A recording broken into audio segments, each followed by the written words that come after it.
score real quick. Oh, thank you. All right. Let's look at the score. And this is one way to look at it, right? And I can just see simply everybody's done well, right? And let me just go to the analytics of this. Actually, it's better. All right, responses. All right, so here is probably a better view for us, and I'm going to release the score to all of you guys, and everybody's going to get an email with your score, right? And if you took twice, that means you'll get 2 emails. So all right, so anybody that did less than 9, my suggestion is that revisit the topic that you missed, because here's the list of topics. Oops, okay, where did it go? Right here.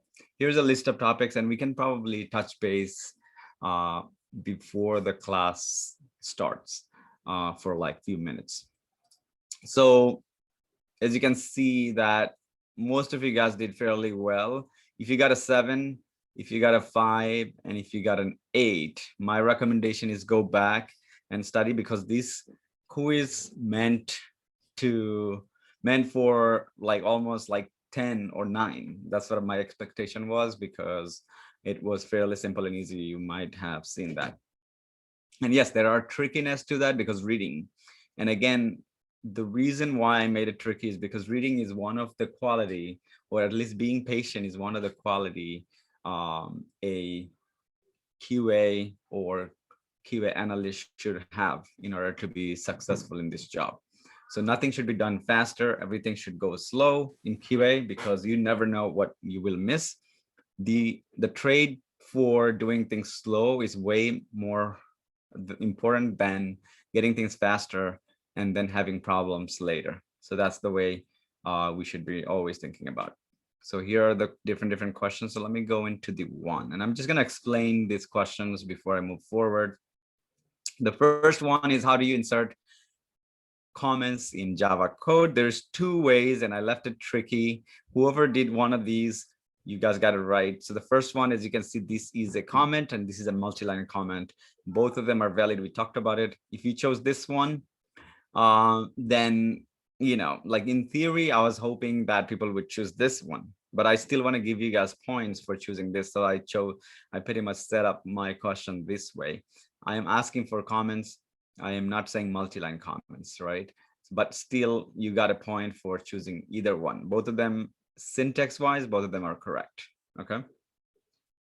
Which syntax will print "I love coffee," right? People that got this one, that means you didn't pay attention. I love coffee, but where is the explanation? In Java, think about this way. Even if you miss a semicolon, you will have the program, you will get a error compiling. Your whole program is not going to work because you missed a single word or single character, right? So make sure that you pay real close attention to what you are looking at. We're saying what program will print this. This is a completely new string, right? This is a string. Let's say you call this a string because it has double quote. This is not equal to this. If you ask your program to compare, it will not give you the same result. Then you have yourself, which data type is used to create a variable that will store text only. If you got string with s lowercase, then the problem here is Java is case sensitive, and that's something that Java, as well as there are a few other languages that are very much case sensitive. So when you want to declare a string variable, it has to be uppercase, okay? Then here, almost everybody got it right except for one. So how do you create a variable with numeric value of 100? So we're asking for numeric. And if you got yourself string with uppercase s, this is going to run and throw an error. A few reasons why. It's not even going to take it as a string is because you're missing double quote. So you got 2 hint here, which is quotation is missing. So this must be a whole number. And if this is a number, then this should not be identified as string. Okay, so that's something that you need to also keep in mind. Always do reverse engineering. What is the result of the following code? 5 modulus 2. This is basically as easy as it will get, right? I could have put a bigger number like 400 modulus 3, and then you would have to find the remainder. Almost everybody, I mean, 15 people got it right, 2 people got it wrong. And so that means there is some understanding that we need to make sure. So in math, this is called remainder. I don't know the term in math, what we call it as a remainder. I believe it's remainder. It's been a while. So math is fiction, like it's called fiction. Okay. Math is called fiction. Fiction. Okay. So so as you heard, right? So make sure it is gonna be remainder of the division. So whatever you divide with, right? So we basically cannot go over. It has to be the exact, it has to be under that amount that you have. All right. So in switch statement, we did switch statement. Expression is evaluated once. Everybody got it correct almost. And then some people say no, and nobody is maybe. This is just the trick, you guys. Maybe it's just remember, in programming, there is no maybe. Okay, so this is this is like something that I was looking to see if somebody got it. That would be exciting. But everybody's here seems like smart, right? So in programming, there is no maybe, either yes or no, and that's it, right? It's a machine. It doesn't think for you, it doesn't have feelings. All right, so again, 15 people got it yes, which is good. Just 5 people says no. Expression gets only evaluated once, otherwise we would have a problem, right? So that's that. Let me go into the next one. What is the logical condition for not equal to? Okay, and that could be a tricky one too. Remember, explanation in front of a explanation in front of the equal sign is not. Explanation means not in programming at this point, right? And then you were saying not equal to B. Okay, so that's that. Everything else, A is not B. Somebody got this. Not word, it doesn't really, I don't know. A not equal to B. Obviously, this is, thank God nobody got this. But this one was tricky. Not could be something that works in some programming, but in this case, no. Java is not going to honor that. If statement, this is I guess, how many we have left? 2. Okay. In if statement, to specify a block of code, Java to be executed, the specific condition needs to be evaluated to false. Anybody says true, that's pretty much kind of like your understanding of if statement is not correct. It always has to be true, right? So I just purposely put that as false to see how many people chooses true. That means either you didn't understand if statement how it works, so please go back and try to make sense out of this, and also study a little bit more. And people that says false truly knows what they're talking about, because this was a tricky one, right? This is to just catch if you're just in a rush trying to finish this quiz. Okay, and then the last one, else if in a statement to specify a new condition if first condition is fails, and that is true, is because else if, like, look at the word itself, right? What happens after the first one? If the first one is false, then the second one. By the way, this one gives away the answer for the first one. Okay, this one right here, if first condition is false, then it doesn't even execute and goes to the next one. Therefore, this must be false, right? So, all right, a little bit of tricky. I did have a little bit of time to make this question tricky, but next time you're gonna see even it's not going to be as easy as this quiz, because we want to make sure that you guys are ready for the real world and not just to do basic programming. All right, with that said, let's look into the checklist. So far, we covered Java syntax, how to write Java codes. Then we learned how to write comments, right? Single and double, right? Sorry, multi-line and single line. And then we learned about the Java variable. We learned about the data types, primitive and non-primitive, Java operation, including math, right? Minus modulos, as well as subtraction and multiplications. And then lastly, control flow. Control flow included you with switch statement and also if and else. Okay. All right. So with that said, today's class, I'm not going to go into asking you guys about the stand up. That will be done for Sunday, and I'll just go ahead and cover these two. And then the next section of today's class will be done by Shantavai, who's going to introduce you guys to database today, as far as my understanding. So my class is going to be fairly simple and small, and so just few small two topics that we're going to cover. And then I will come up with a homework, which may be a bit, is going to give you some time to practice and be able to learn or write some programming as a whole, right? So all of these tools, all of these 1 to 9 will allow you to write a program, okay? So far, make sure you are familiar with these topics. If you're not, just choose one topic at a time and just get yourself more and more familiar with, because the next class, we're going to be writing code and it'll be more advanced. The other thing is that I will do an intro to automation, because this is intro to programming, right? Intro to automation is when you do testing, which all of us are here for, right? The job of a tester or QA engineer. How do you do automation? You just learn programming, right? Even like a programmer, somebody who is working for 5-6 years, they don't know how to actually write automation because they have never seen that or they have never done that. So we have to introduce you to automation.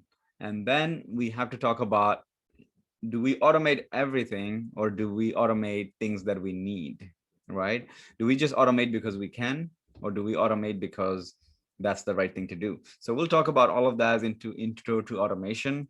And so if you're still wondering why we even bothering with Java, is because this is something that will help you to understand the next class that I will be teaching.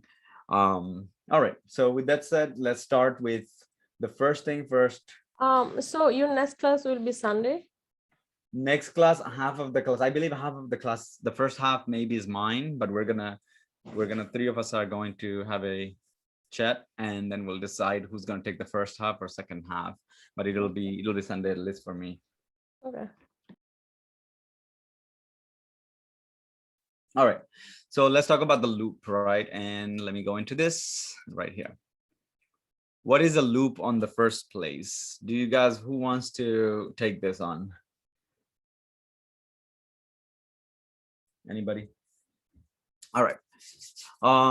So think about a loop, right? When people say in general, the real world, they say, oh, you're going on a loop. That means you're going on and on and on until something happens, until things breaks, okay? And that is something basically we needed in the programming in order to make our program more smart, right? Because sometimes you don't know how long a few things are. And so you will have to programmatically tell, I would like to do it as many times as I need it. And therefore looping is important. Otherwise, you will be writing one line of code for each and every single thing that you can see. Loop helps you to deal with the same situations for different element. For example, let's say for example, you want to have 50 states. For example, 50 states you have. All 50 states you want to allow your customer to, let's say you work for an insurance company and you want customer from all 50 states. Your programmer will have to write a loop and say, okay, if customer is from, let's say, New Jersey, then this. And basically similar to that, the entire New Jersey to the entire 50 state will go into a, for example, bucket. And you're going to say, using loop, you're going to go into the bucket and say one at a time. I would like to start to enable a customer to be able to get an insurance for that state. So it'll all make sense. Let's just talk about the syntax first and go and learn a little bit about that. in a loop, you have three different statements, okay? And I'm gonna start writing that down. First, we're talking about for loop. So for loop start with 4, and then you put a condition here, okay? And it has 3 parts. Number 1 is it's like a, it's pretty much one timer, and number 1 is basically like a counter, and it executes the entire block of code. But let me see, let me put that. Number 1 is INTI, for example, is 0, okay? And then I will say I is less than, this is where the condition is. As long as I is less than 0, and I'm saying incrementation, remember plus plus incrementation is right here. Every time it'll run, it'll go ahead and do something like this for you. Okay, so now you're saying I starts with, this is your entry point and this is your exit point. Entry point, you're saying I is, we're starting with 0. If I is less than 5, so if you start with 0, what is I here? 0, right? 0, yeah. Okay, so 0 less than 5, is that true or false? True. True. Therefore, this statement has to be true to move to the next. The next one is that you're saying I plus plus. Now you are taking the same I, and plus plus means increment by 1. It's just a whole number. It's not increment by 0.1. So now if you, so that was the first iteration, okay, first time. The second time it passes, what is I, value of I right now? 1. 1. Therefore 1 is 1 less than 5? Yep. It's still true, right? Then we're moving into the next one. Now I plus plus again. Now what is the value of your I? 2. So similarly, you meet now, let's say you did 4 times, and now your value of I is, let's say for now is 5, right? I is 5. Now, if I is value 5, is I 5 is less than 5? No. No. Now it will break. At this point, that's it. Now your loop is broken. So now what I will do for you is that in order to see this in action, we need to print something, okay? So we can just print I to see how the value of I changes each time, okay? System, okay, so somebody help me out. How do I print things in Java? In the meantime, let me get a sip of coffee. System ln print. System Dot out dot println. Oh, print ln, right? Okay, so because you're new line, okay. Oh, okay, this is a glitch from this website, right? So I'm going to go ahead and get rid of these extra ones. Okay. All right, so you just want to print I, okay? Right? So you can, I will give that a name or something like that, so that way it's easier to recognize. ITE or in iteration. Okay, iteration number. So agree or disagree with me at this one. How many times you will see this being coming up, or at least, you know what, let me surprise you guys, some of you guys, and let's go ahead and just go ahead and run it.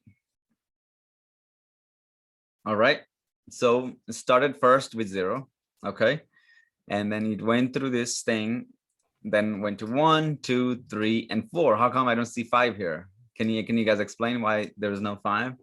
Because 0 value is 1. Here is 0 is count for 1.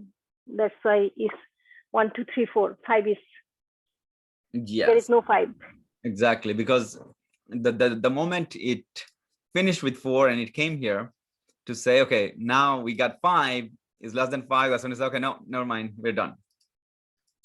You do the same thing with 10, for example, and you got yourself 10. Now can you tell me the use case of this? When I say use case, that means where can you use it? Okay, so just some of the terms and technologies that we're going to be talking about, just, you know, get yourself familiar with. You'll be using that at work. So when I say use case for this, where can you use this? Think about a program that you would like to create, and you can use this somewhere.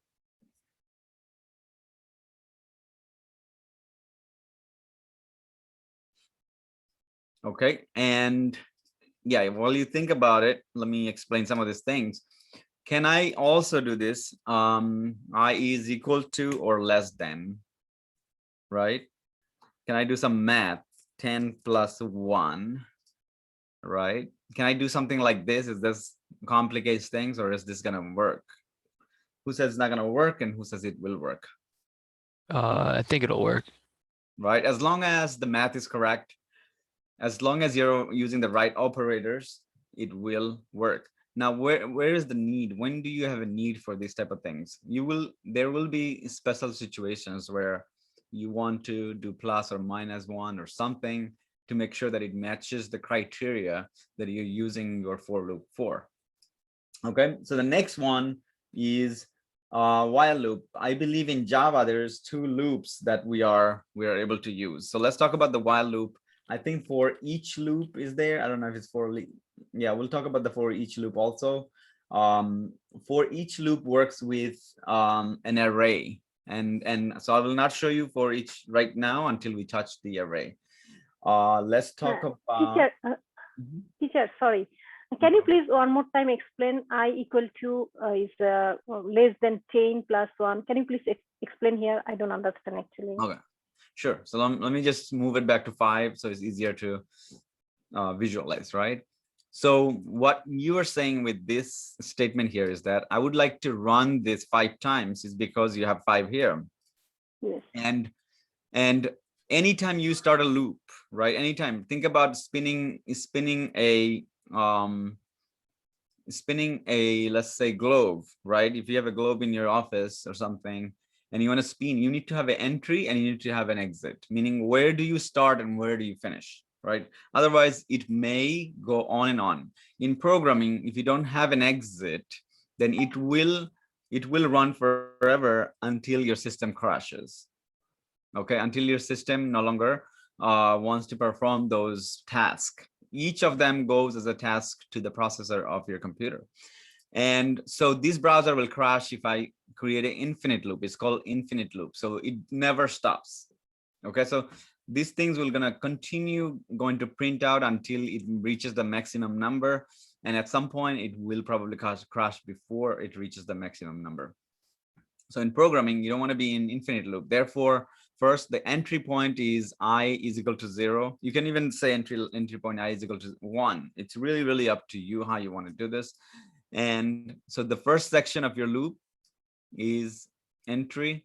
The middle section is basically the breakpoint.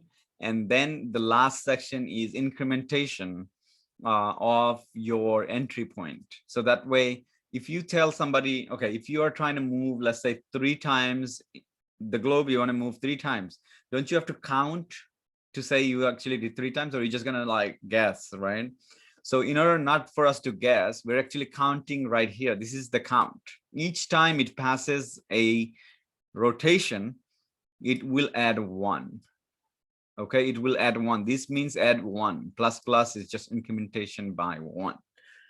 You can do minus minus and it will start to reduce and it's going to go negative, and that's going to be a problem, right? So think about that way. Is that a clarification? I mean, I can go a little bit more details here, right? So these 3 part for a loop, it's for loop basically. Anybody with any sort of confusion so far? Because looping is pretty important. Hi, I just did that 10 plus 1 is equal to, or the, the bigger than I. It doesn't run for me. I don't know what I'm doing wrong. Okay, 10. Previous statement. Yeah, it doesn't work for me. Okay, go ahead and run it. There we go. You got 11. I'm sorry. If you put the equal sign. Okay, I think equal has to be after. Let me see. Okay, let's do. Oh, okay. I is equal. It's one of the orientations. This is the same message I'm getting. Illegal start of the for loop, right? So now you have to probably gotta do it this way, most likely. Less than or equal to. Less than or equal to. Okay, that's good. There we go. Oh, okay. All right. Thank you. Welcome. Yeah, you can say less than or equal to. You cannot say equal to and then less than, right? It doesn't make sense even if you say it verbally. Okay, so that's for loop. I would like you guys to try this pretty much, and I'll leave it here, and then I'll probably share this in, if everybody has this access to this website, right? Because I shared that before. So I'm going to share this code, but I'm going to open a new one for now and go into the next one, which is, all right, what could be the next one? The next one is while loop. And we also have for each loop, but before that, I'm going to cover array, okay? Because array is going to help us to do both of those loops later. And so let's talk about the array first. Okay, so how many people knows array here? I know. Okay, what is an array? It's a list. Like that's like the quickest way for me to like describe it. Mhm. It's a list of things. You use those square brackets to put an array in as well. Okay, so array is like when you want to store information and you don't want to basically, there is, think about temporary storing information if you need to, is like a it's again, like he said, list of things, and then you want to do something with that later. So for example, let's say you want to know a few numbers, right? Let's say score of your last day's quiz, right? And we will do something with the quiz. So I'll do int first.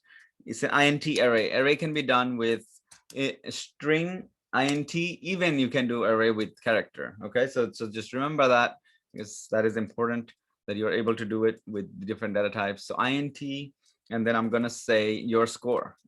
Okay, score is equal to something. And in Java, you got to do it with lowercase first, and then so maybe like I'll say lowercase class, and then I'm gonna put my uppercase. So this is class score from, okay, the first person got 5. I want to be fair. Okay, 9. You got, somebody got 10. You got 8. Somebody got let's say 5. Somebody got 3. Somebody got 2. This is just, okay, nobody got 2 or 3, just typing that up here. Okay, and that's it. So this is going to be your array. Now we talk about the array access. Now you stored this information. This is a score of all of my students. Okay, and now I stored this information. How do I access this? What do I do with it? You know, what can I do with it, right? So you can probably think about a real case situation. In order to access each of this element, you have to start with index number. Okay, what is an index number? Index numbers always start with 0. So what is the first index number for this? Number 9, which is the first element of this array. The first one would be The first 0. one. 0, right? Because it starts with 0.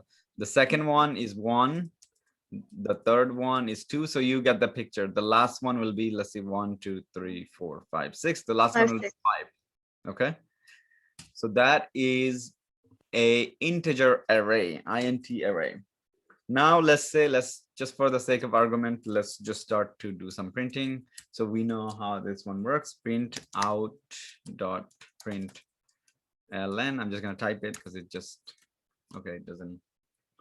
Okay, so now in order to print, this is called element accessing the element, right? There is the way that you access element is by using the index value. So if I want the first one, I will copy the name of the array, okay, right here.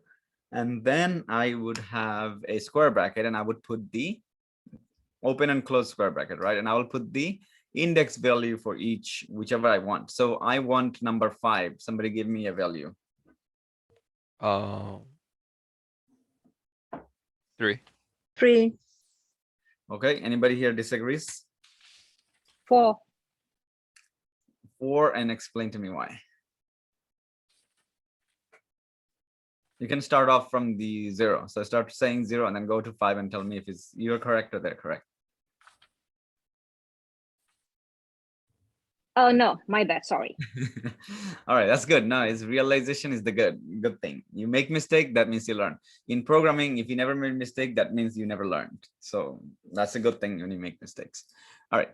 So let's go ahead and run this and then see what it prints out. It print out 5, which is the value for that space. The space is basically number 3 in your index value. Okay. Now, the next thing is when Sorry, teacher. How is 3 is the value? Can you please explain? yeah, sure. So let's say, suppose like for some reasons, this is your shelves, right? 1, 2, 3, 4, 5, 6, 7 shelves, right? Think about shelf. And in the shelf, you got you want a shelf that has 5 in it. Think these numbers, think about their physical cardboard cut out, right? And you want to grab 5 because the customer wants the 5 for their birthday, whatever, right? Maybe 5 years old wants. And now you need to tell your coworker, hey, get me, instead of saying 5, get me the whatever is on that shelf. But you can only tell them from down to up, right? And the down one, the first one start with 0. Okay. If the first one start with 0, your coworker, which shelf you're gonna tell them, which number of shelf? 5. No, 5 is not even a number. Like 5 is, let's say, physical object. This is a cutout board. Let's say this is a birthday candles, let's say, okay? Each candle belongs. Sorry, say it again. It would be 3, like a 0, 1, 2, 3. Exactly. So 3, but for those who didn't understand, let me explain one more time. These are birthday candles, okay? So instead of telling your coworker, hey, get me number 5 birthday candle, you want to tell them which shelf they want to grab it from. You know which shelf they're in, and the shelf start from 0 to bottom to up, right? So the 9, the candle that belongs, the shelf that has 9 is 0 because it's in the bottom. Then is the first one, so 0, 1, and then 2, and then number 5 is 3. Okay. Okay, now I got it. Okay, good. Yeah. Good. Yeah, got it. That's Thank you. yeah, that's how the array works. Okay, so now let's go into this thing. Let's see. Now, for example, let's say you want to know how many, like, let's say here, like how many left. Okay, so let's say I got the score from my student, but I don't know how many students that I have at this point. Okay, and so I want to do a count on them. Okay, and Java allows you to do a count. So there are a few methods, not only like, sorry, not only like one method there are out there, but there are a few other methods that you can use in order to do a few things. So for example, I want to find out if how many students do I have. All I have to do is dot. Okay, but if you type this in an IDE on your machine, on your computer, it would probably give you suggestion. What can you apply here? But unfortunately, this is a browser. So next time when we set up on our own computer, it will give you better suggestions. But for now, all I can do is LENG, right? TH, length. If I do that, now it will give me how many do I have here. So now don't mix up by numbers, total numbers versus index value. What is the answer should I get? 6. So 1, 2, 3, 5. 4, 5, Yes, 6. 6. How many people say 5? No, sorry. 7 because of starting 0. You have to count the 0. Okay, let's see. 1, 2, 6. 3, 4, 5, 6. Is 6. What do you think? 6. But when we start the length count, we have to count the 0 also. That's why I'm No, telling you but 7. here, all I'm saying is how many is in here. Physically, you can see Oh, physically. Okay. 6. Understand. 6. is the element of this thing. Even though you start with 0, at the end is gonna be -1, right? Because you start with 0. So it's kind of balanced it out, because if you start with 0, 1, 2, 3, like that. So we have to count for physically. Yes. When Thank you you. want to do length, that's what it is. So now you may say, okay, this is something that I could have done myself. Just reading it, this program is no good, or you know what, this program is not helping at all. I can just read it myself. When we write programs, when we write test automation, or when we write program for gaming, these can be incredibly long. These elements can be like thousands, right? And you don't want to count one at a time and say, okay, I want number 10. What if you want to find the value for position that are in the halfway, like for example, number 5, you have to first count how many there is. Okay, if you know that you have only 6 element, okay, if you know 6 element, you can find the middle one, right? Because all you have to do is, if it's 6, then you got to find let's say index value of 2, which is like sort of middle. But let's say I'm going to add one more element for the sake of argument here. Okay, now it should say 7 because we just added one. And now let's say if you want to find the middle one, since it's 7, you can divide that, right? And say, okay, you can actually divide and find the position, because if it's 7, you can now calculate the index value for the middle one, number 5, right? So you know that there is total 7. Let's say you cannot see this, but programmatically you can actually calculate how many there is. So now that if you know 7, you know for fact is 3 is going to be your middle, okay, middle one for and then you can actually grab that value, right? So if you are counting seat, for example, right, let's say this is you're writing some program for stadium, for example, and you want to find the middle seats and you want to put them higher price, you know, you cannot just simply count all of them and say, okay, this is, you know, programming is all about efficiency. If you don't write efficient program, therefore it's really defeats the purpose of writing program on the first place. So now you wrote it something like this and you say, okay, middle one, I have to calculate and see where is going to be in the middle. So for example, these are the seats, you know that index number 3 is going to be the middle one, and then you can up the price. Okay, index number 3, you can say, okay, now that price of that index number 3 is always going to be like, let's say $10, for example, and the rest of them are, let's say $2 each. Now, for any reason somebody removes one of the seat from the system, it will still calculate and find the middle one, compared to static value. If you provide it directly static and no exact amount of seat, the problem with that is if somebody removes a seat, now everybody's going to be like broken, right? This program is broken, and not only program, but now you are creating a problem for the person who's going to distribute those seats, right? So that's why everything needs to be calculated with program, so that way it's easier for everybody to kind of find the middle, or not only middle, like there is many more use cases that you can think about, right? So for example, the other this is a famous one, and this is for like websites. You go into a website and you grab all the links that you can find in a website and put it into an array. That website has, let's say, 500 links.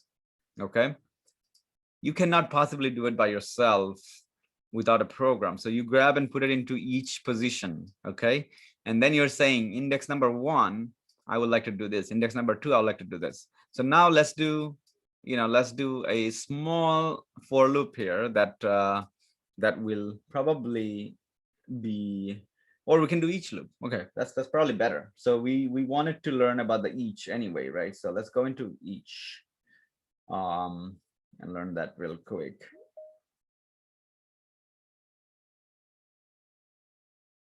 All right, and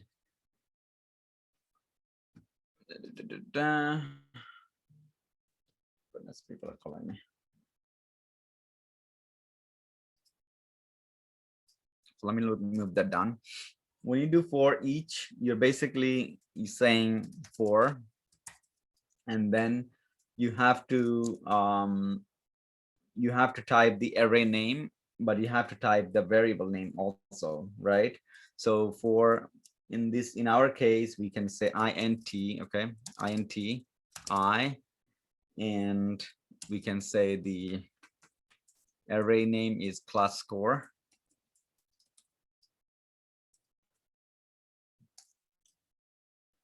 In this case, what I said I means is that these guys, okay, if this were, so this one, so the first iteration, think about this way, the first time is going to run, okay, the first time is going to run, which what is the I is equal to?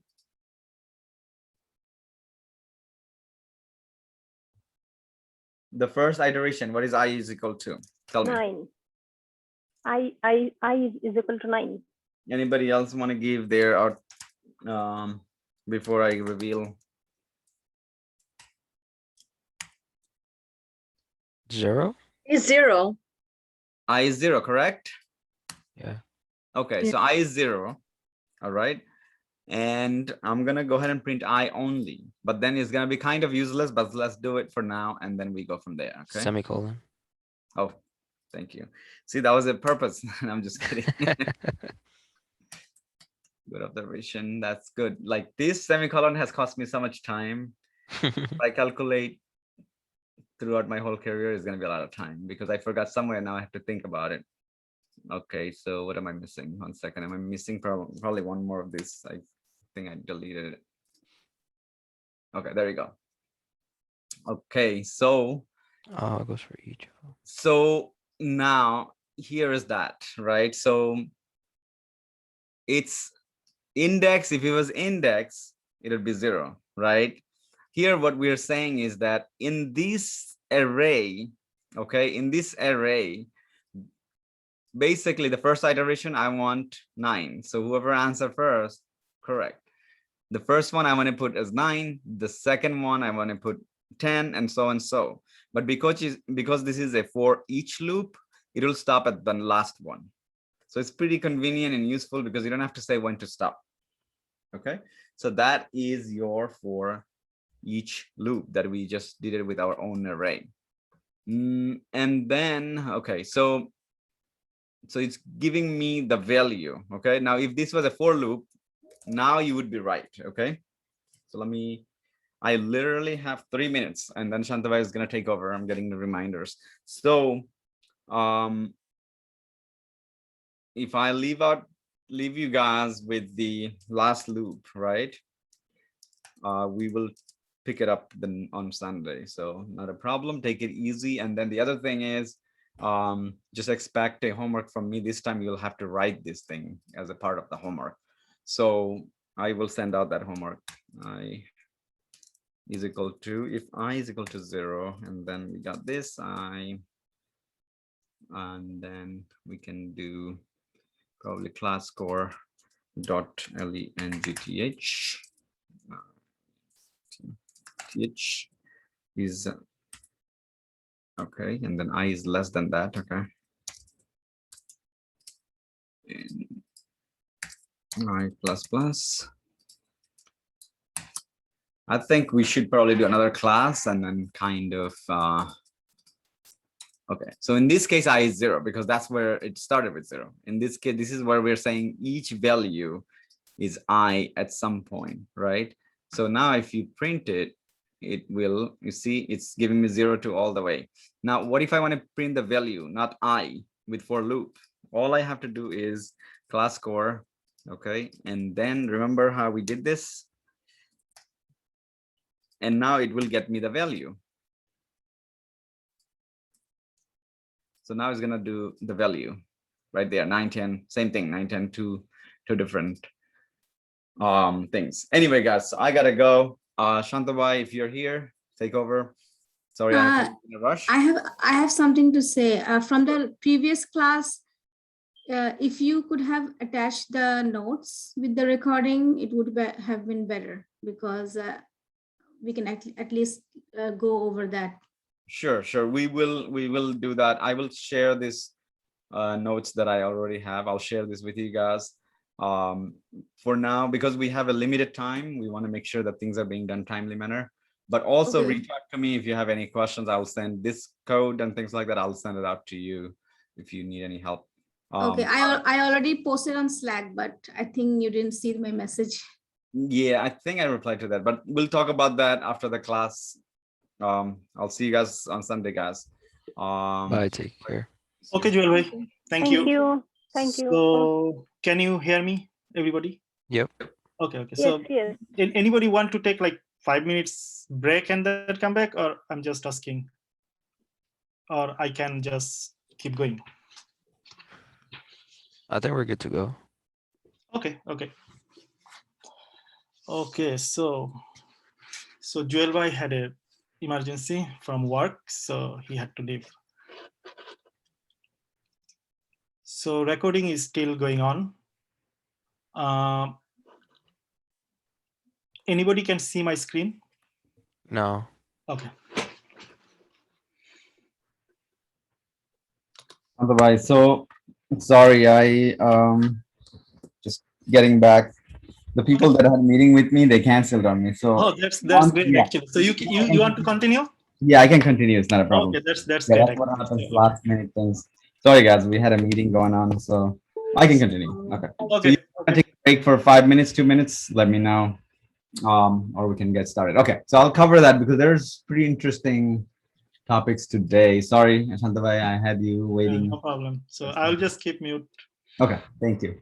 So I will go into the Chrome. Okay. All right. So wherever we left it, and then maybe we can do some exercise today.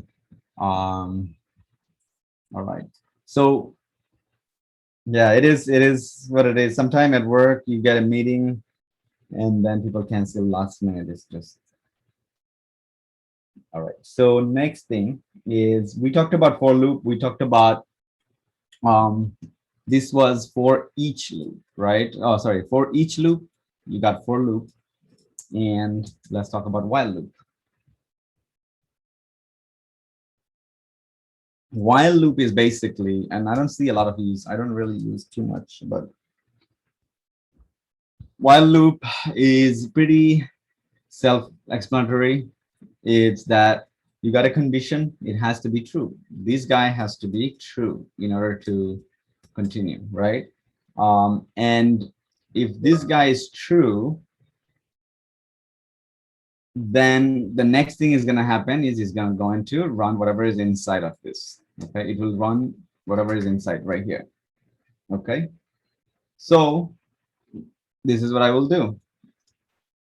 Int. Okay, I'm gonna declare a variable first. Okay, I'm gonna declare a variable, and instead of I'm gonna use something else, right? So int counter counter is equal to 0.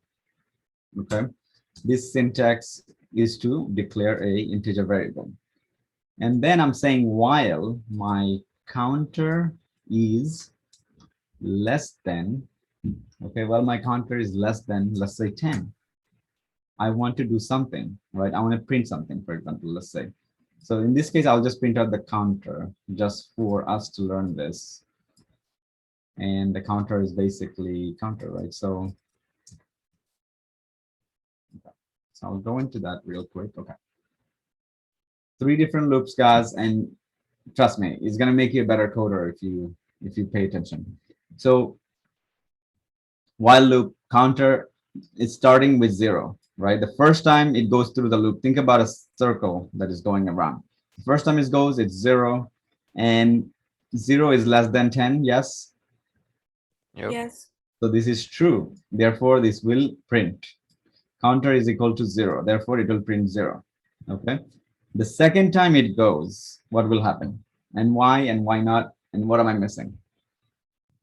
It'll keep going because it's always going to be less than 10. Okay, you said always, and any idea why this is always less than 10? Because it equals 0 and there's no iteration going plus plus. Okay, anybody else want to tell me if he's right or you have a different theory? Yeah, you don't have any increment line, so it's going everywhere it's gonna be 0, and it's gonna be a forever loop. Forever loop. Okay, somebody didn't even correct me. Didn't have a. I was waiting for you to hit wrong. So. Okay. Waiting for it. All right. So you guys are agreeing with me that there is a stopping. We're not telling it to stop. The first time it goes 0, because this guy is always 0, static. It doesn't have a way to say, okay, let me update this and make it something else. So now here we're gonna say, you know what, counter. I can probably say plus plus. I don't even have to say equal. I can, the other way that I can do, this is how I said increment, right? I can also do something like this, counter equal to, let's say, counter plus 1. I can do it this way, or I can do it easily, which is incrementation is this. Okay, now what am I missing here? Anything else missing, or everything else is done?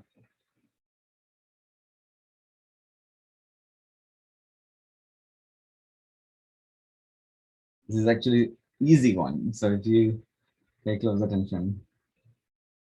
And there is no close symptom. Where? Counter plus plus. Line number what? Always read the line number. There is a 16, line number. 16, yeah, line number 16. All right.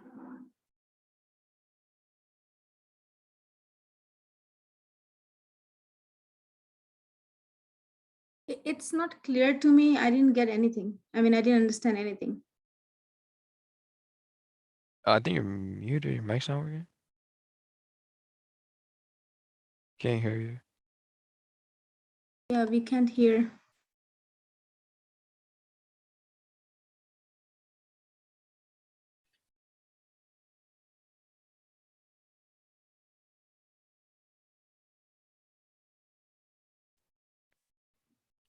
Can you guys hear me? Yep. Okay. Yes, yes. Yeah. I forgot to even connect my, because I disconnected everything from my other meeting, and now I had to put it back. Okay. So all this time you guys heard me or no?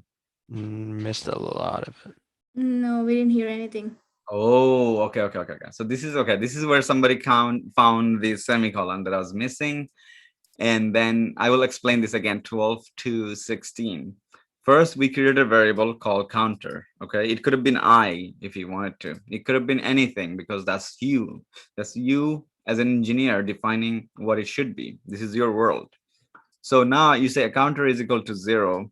And then you're saying if counter is less than 10, and this guy's not here, then what's happening here is that counter is always going to stay 0. Do you agree? And therefore, Yeah. this condition always going to be true, because counter was never told to change the value after the first one. You have to keep counting and know how many iteration you already did. Okay, how many rotations you already did. So now you're saying after each rotation, I would like to add 1 to this guy, and that will kind of keep in track how many you will how many you have, right? And at some point it will break.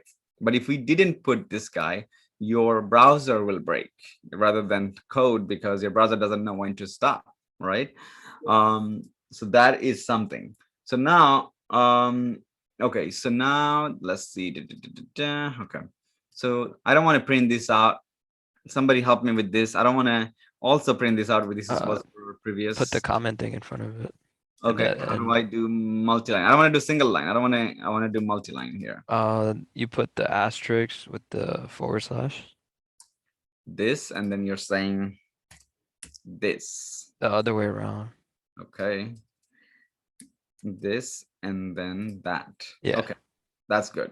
That's one, and the other one. You see the usage of this, because instead of throwing the code away and deleting, you can always comment it out, because maybe you want to see the effect of your code, you know, how that affects. Maybe you wrote a new line of code. So in this case, we wrote a new loop. This was a for loop, this was a for each loop, and this is a while loop. Everything has a different shape and different way of handling. So now we go and run this. As you can see, it did 9, up to 9, because it started from 0. Okay, if we did equal, then less than or equal, then it would do 10. So let's do that and go and run this real quick. And then we got 10. So at this point, who's confused? I'm sure at least one of you have to be confused. I didn't get that first try when I did this. I have a quick question. Sure. The counter plus, how come it works when you put the plus like over there versus with line 16 or 14? Right here, I right here. Yeah, but over at line 16, you see where it says counter? Mhm. Couldn't you have just put plus plus in there instead of writing it on line 18 as well? Where you want to do it here directly? Yeah, or in line 16. Like you can do it directly on either of those lines, right? 14 or No, 16? no. No? So let me explain. Yeah, that's not the rules of thumb. So every loop has its own way of working, right? For example, this loop, it says whatever is in here, this is a condition. It has to be true in order for you to continue running. Okay. It doesn't take any argument. I cannot put a second argument here, right? If I do put second argument or third argument here, just like this one, then I just made myself a for loop. Okay. So you're defeating the purpose of the while loop at this point. You know, so like let's say you bought a hammer and you turn it into a how do I say this? Okay, you're basically having two tools, right? And you're trying to convert one tool into another instead of just using different for different cases. I don't know if that makes sense. Think about this, but these are different tools available to you in order for you to create a game, website, however you want, to create a logic, basically make it intelligent decisions. And these are the tools that you will use to create them. So the first, for while loop, it has to be a condition is true. It cannot contain other arguments. It doesn't take more than one argument in here. Okay. And the second one, this block of code, remember I said block starts here and ends. So if this is true, then it will always run this. Okay. So in a way, we have to say, hey, stop. Somewhere it has to stop. So we're saying counter less than 10 is going to be true until 9 because, you know, we're adding 1 at the end. The way you have incrementation here, this is the second argument. You see, each one has its own semicolon. That means each line, right? 1 argument, 2, and 3 for loop. For while loop, it only takes a single one, and it defeats the purpose, right? If you were to somehow, okay, you call the Java team and say, hey, look, guys, I would like another argument here. And then it kind of defeats the purpose because now they will tell you like, but we already have for loop. Why don't you use that? You know? So it's like if you're, I'm trying to analyze, let's say, you have a computer with a microphone in it, right? And you're saying you're going and taking the microphone out of your phone to connect to your computer so that way you can use it. Why don't you just use it? Both of them has two different purposes, right? So different situation, you'll be using different loop. You got 3 different loop, and you have to make a decision as an engineer which one will be efficient and which one will be usable for you and for your program. Similar to that, there will be a lot of things that we'll talk about.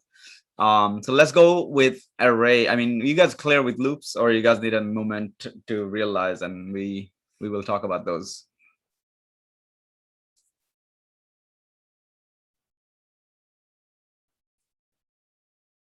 How many people? Okay, so if you're, I'm gonna do a pop quiz after this. So we got for loop, we got a while loop, and we got the array, basically the for each loop, right?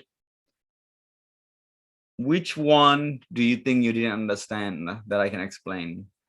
And which one you understood? Because the next one we're gonna do, the next thing we're gonna probably do as an exercise, something that we will do as a team. The last one, I didn't get it. Okay. For each. For each. Okay. This was the while loop. Okay. For each. Let me comment this on one out. Okay, and then go from there.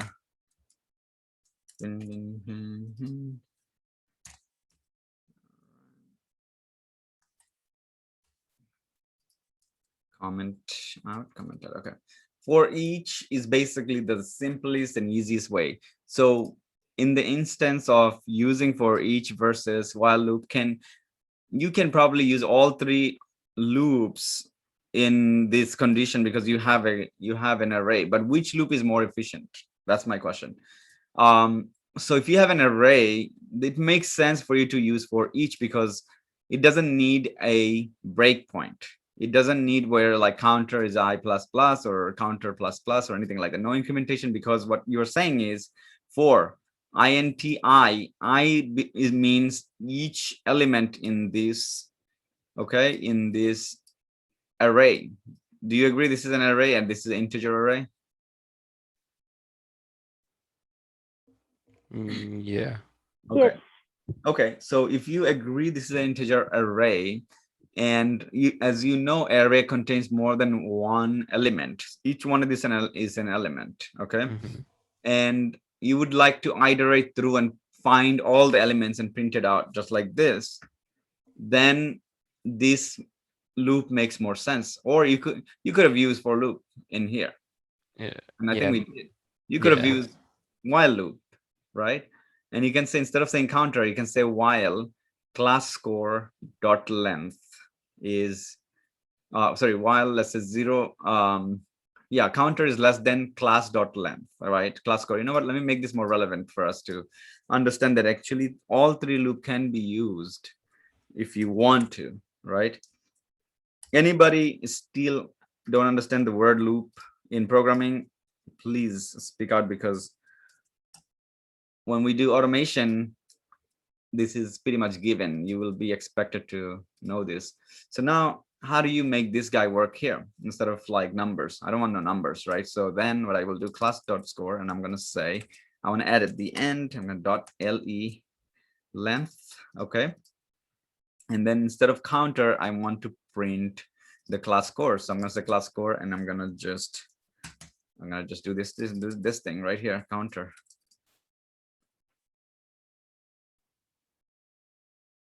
What do you think is going to happen now?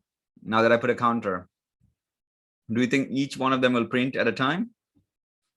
Why and why not? Because Yeah. counter is equals to 0. So Yeah, but there's an iteration of plus plus, so it's gonna keep on going up until it Okay, hits s- the length. Okay, so So- let's do an exercise. I'm going to pick one of you guys, whoever wants to say. Explain to me the first time. Okay, so you agree this is a loop, it's going around. The first time it's going around, tell me the value of the counter. The first time, 0. 0. Okay, 0. Okay, that's fine. And I'm gonna just symbolize like this, and then we go. The second time, okay, so and then if the counter is 0, and then what is the value of this? The class score dot length. What is the value of that? is these arrays like 9, 10? I mean, I don't know how to say that. Seven. Maybe Okay. 7. Total number. Right? Oh, Okay. no, it was Now let's see. 7. 1, 2, 3, 4, 5, 6, 7. We 7. length, it will give you a total of this, right? Because you're saying, I'm gonna give me the length of this. So I'm just writing, okay, I'm writing whole program in numbers. Okay, right now the counter is this, and you're saying counter if it is less than, and then this guy is 7, right? This guy is 7. So I put 7, and this is your first iteration. Therefore, this will execute, right? We're saying anything that is here becomes true, will execute this guy, correct? Mm-hmm. Okay, so I'm going to Yes, say yes. true, and what? Okay. Let me just remove this. So that turned out to be true, and therefore it will print what? Class score, 0. and then the counter. So it'll So- print out. So the two first things will one? happen. Line number 18, what will it do? It'll print out the. Well, for the first one, it'll put 0 in the counter spot, and it'll print out the first expression, which is 9. 9. It will print out 9. Anybody disagree? Then we can move forward with the next line. Okay. So we're saying that here we're saying that please print out this is what the program understands right here. Okay. Instead of counter, sorry, 0. So 0, it says give me the value of 0 from class score. Therefore, it's going to be equal to 9 the first time. Okay. And then you got the second line, line number the line number 19. What's happening? Line number 19. Plus 1. So that means counter just changes value to 1. Mm-hmm. Counter is equal to 1 right now. Okay. Now somebody explain me the next iteration, and I get to pick. So let me pick, because otherwise some of you guys are already with some experience. So it'll be fair. Okay, so Fatima, I will choose you for the first person. Why me? Okay. Your pictures. Oh God. You have a I need picture to with remove the sunglasses picture. on, so Oh God. it caught my Okay. eyes. First one, So explain to me what counter value is.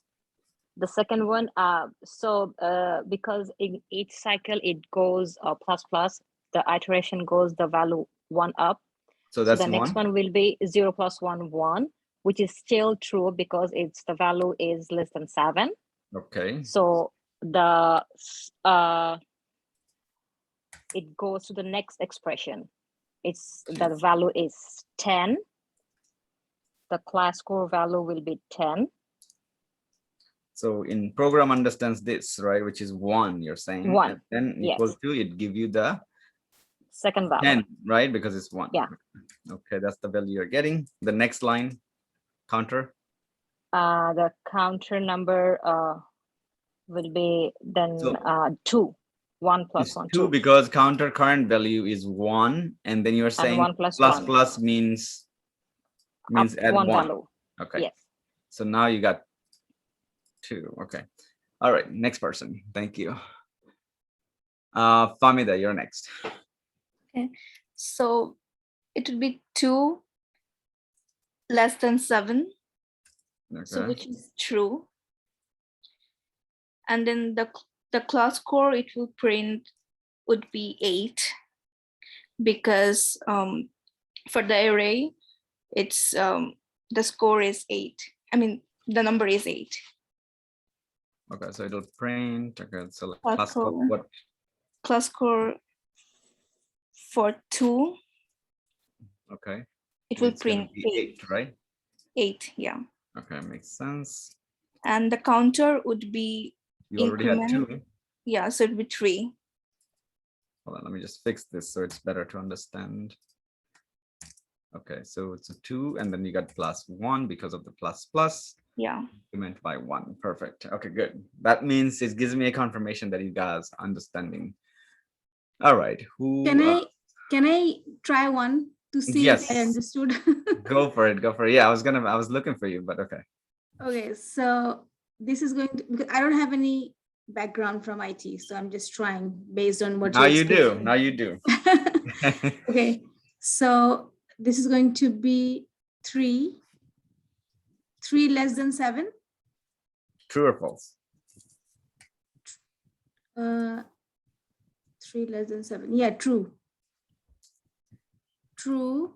And how do we say this? Like this symbol? It's just, yeah, this is just for you to, Oh, okay. This has no meaning, by the way. This is just me trying to say, okay, each line I'm kind of, so the first one is the after a while is this value. And then I'm just, this is like what it is evaluated by. So true is the evaluation. And then we have line number 18 is this, and line number 19 is this.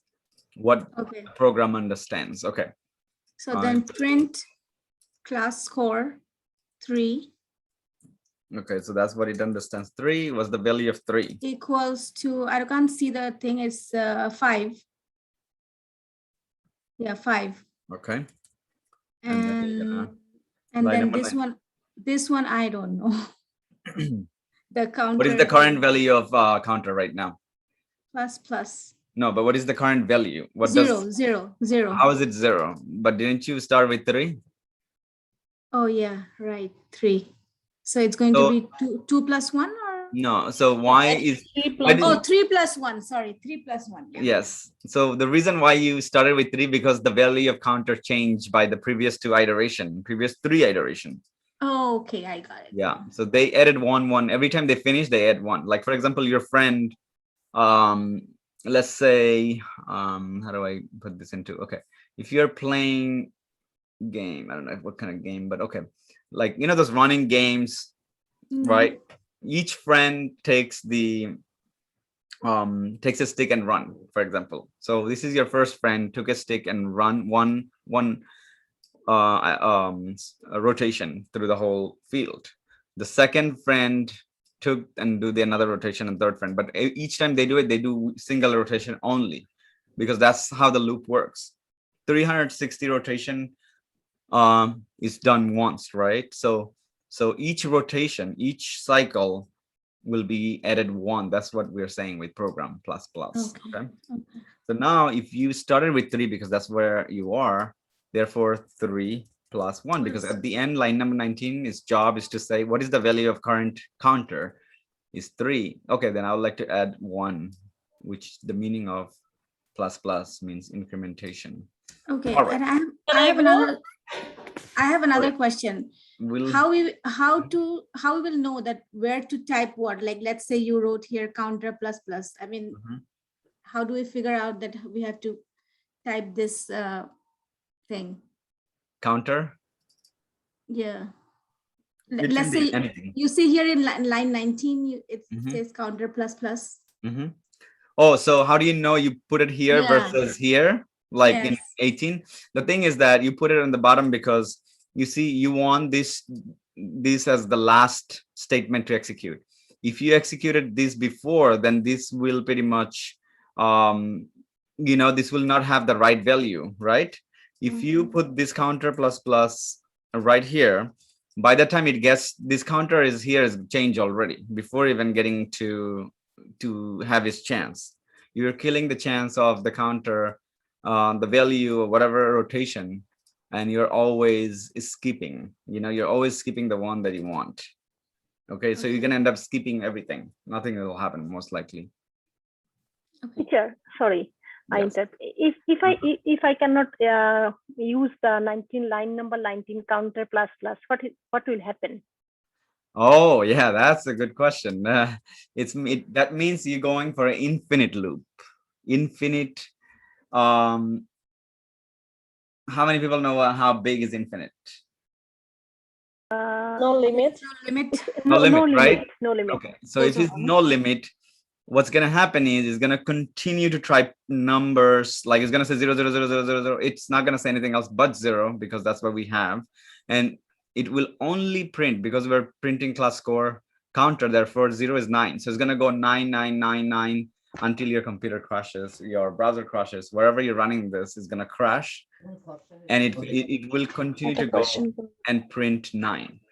That's it, only 9. And you say, okay, why is it printing only 9? Because that's what you're asking, which is you're saying counter 0 because this number has never changed, therefore this value will never change, and therefore this guy will always gonna be true. Questions, I'm sorry. So the counter and the break is similar? Kind of think it's like it helps to break, right? Counter, you're saying I would like to keep counting how many times I'm going. Okay. Let's say but teacher, if we are going to continue and going to, so if result is if it is broken or if it is false result, then we can stop. No, because the thing is that it will continue to, the program is basically, remember, this is not like something that was created for somebody like, let's say, user. This is like for programmers. So we pretty much, it's like you're a police officer, right? You can apply force as much as you need, right? Depending on your, depending what you're dealing with. So same thing here. You can basically, the program, you will have to kind of know exactly what you're doing. Otherwise, let's say you work for a company and you had an infinite loop somewhere, you're gonna get them out of business very quickly because the whole server is gonna go down, right? And therefore the whole application is gonna go down, and therefore maybe since the server went down, the database will have problems or other things. Or even, let's say, the worst case, you're injecting information to database and you have no limit, and now database server is down because it can no longer hold any more information. You already maxed out, and now it's broken, and now nobody can revive. So there is so many things that can take place, but know that if you're trying at home, your computer is not going to get fried. If you did this, just try to restart and you're going to be fine. If you do it on a browser like me right now, then it will continue to print 9, and then your browser is going to go, all of a sudden it's going to go blank, and then you restart your browser, it'll be fine. But if you do it on your computer, later on we're going to set it up on your computer, and you have an infinite loop, you will probably have to kill the application that is running your code. Otherwise, it's gonna continue to run, and at some point, your computer, you're gonna see the fan is running, like it will take off and leave the desk, right? And at some point, it will shut itself down, because that's how it was designed. When it gets too hot, it'll shut itself down, and then you will be able to turn it on and it'll be fine. But some computers, you will not be able to turn it back on again because they just had too much stress to deal with. And so just be careful. I had a question. Yes. So the plus plus increment, does it always have to be 1, or it's just for this code? So you can probably so it will always have to be 1. Otherwise, you will have to programmatically change that if you want something else other than you want to. Let's say every time you want to increment by 5, that needs to be changed.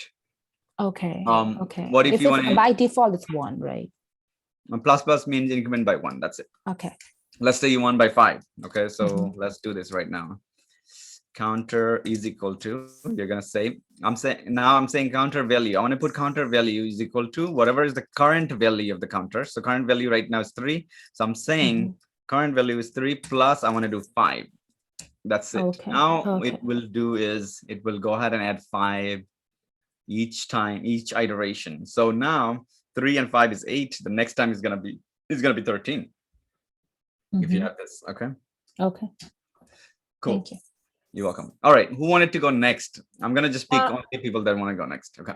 Can I go? Yeah, please. So 4 less than 7. Okay. True. Okay. Then error. Then print class score. Then 4. Okay, that's the value for. What is the value for? What value will get returned? Is a 3. 3, right? Okay. Yeah. 3. Okay, and then An error. Then 4 plus 1. 4 plus 1, because that's the current value of your counter. So again, these errors, for you to understand, this is nothing. This has no meaning of programs. These things right here it's not part of the program. It's just I'm just typing out the value that will happen again and again.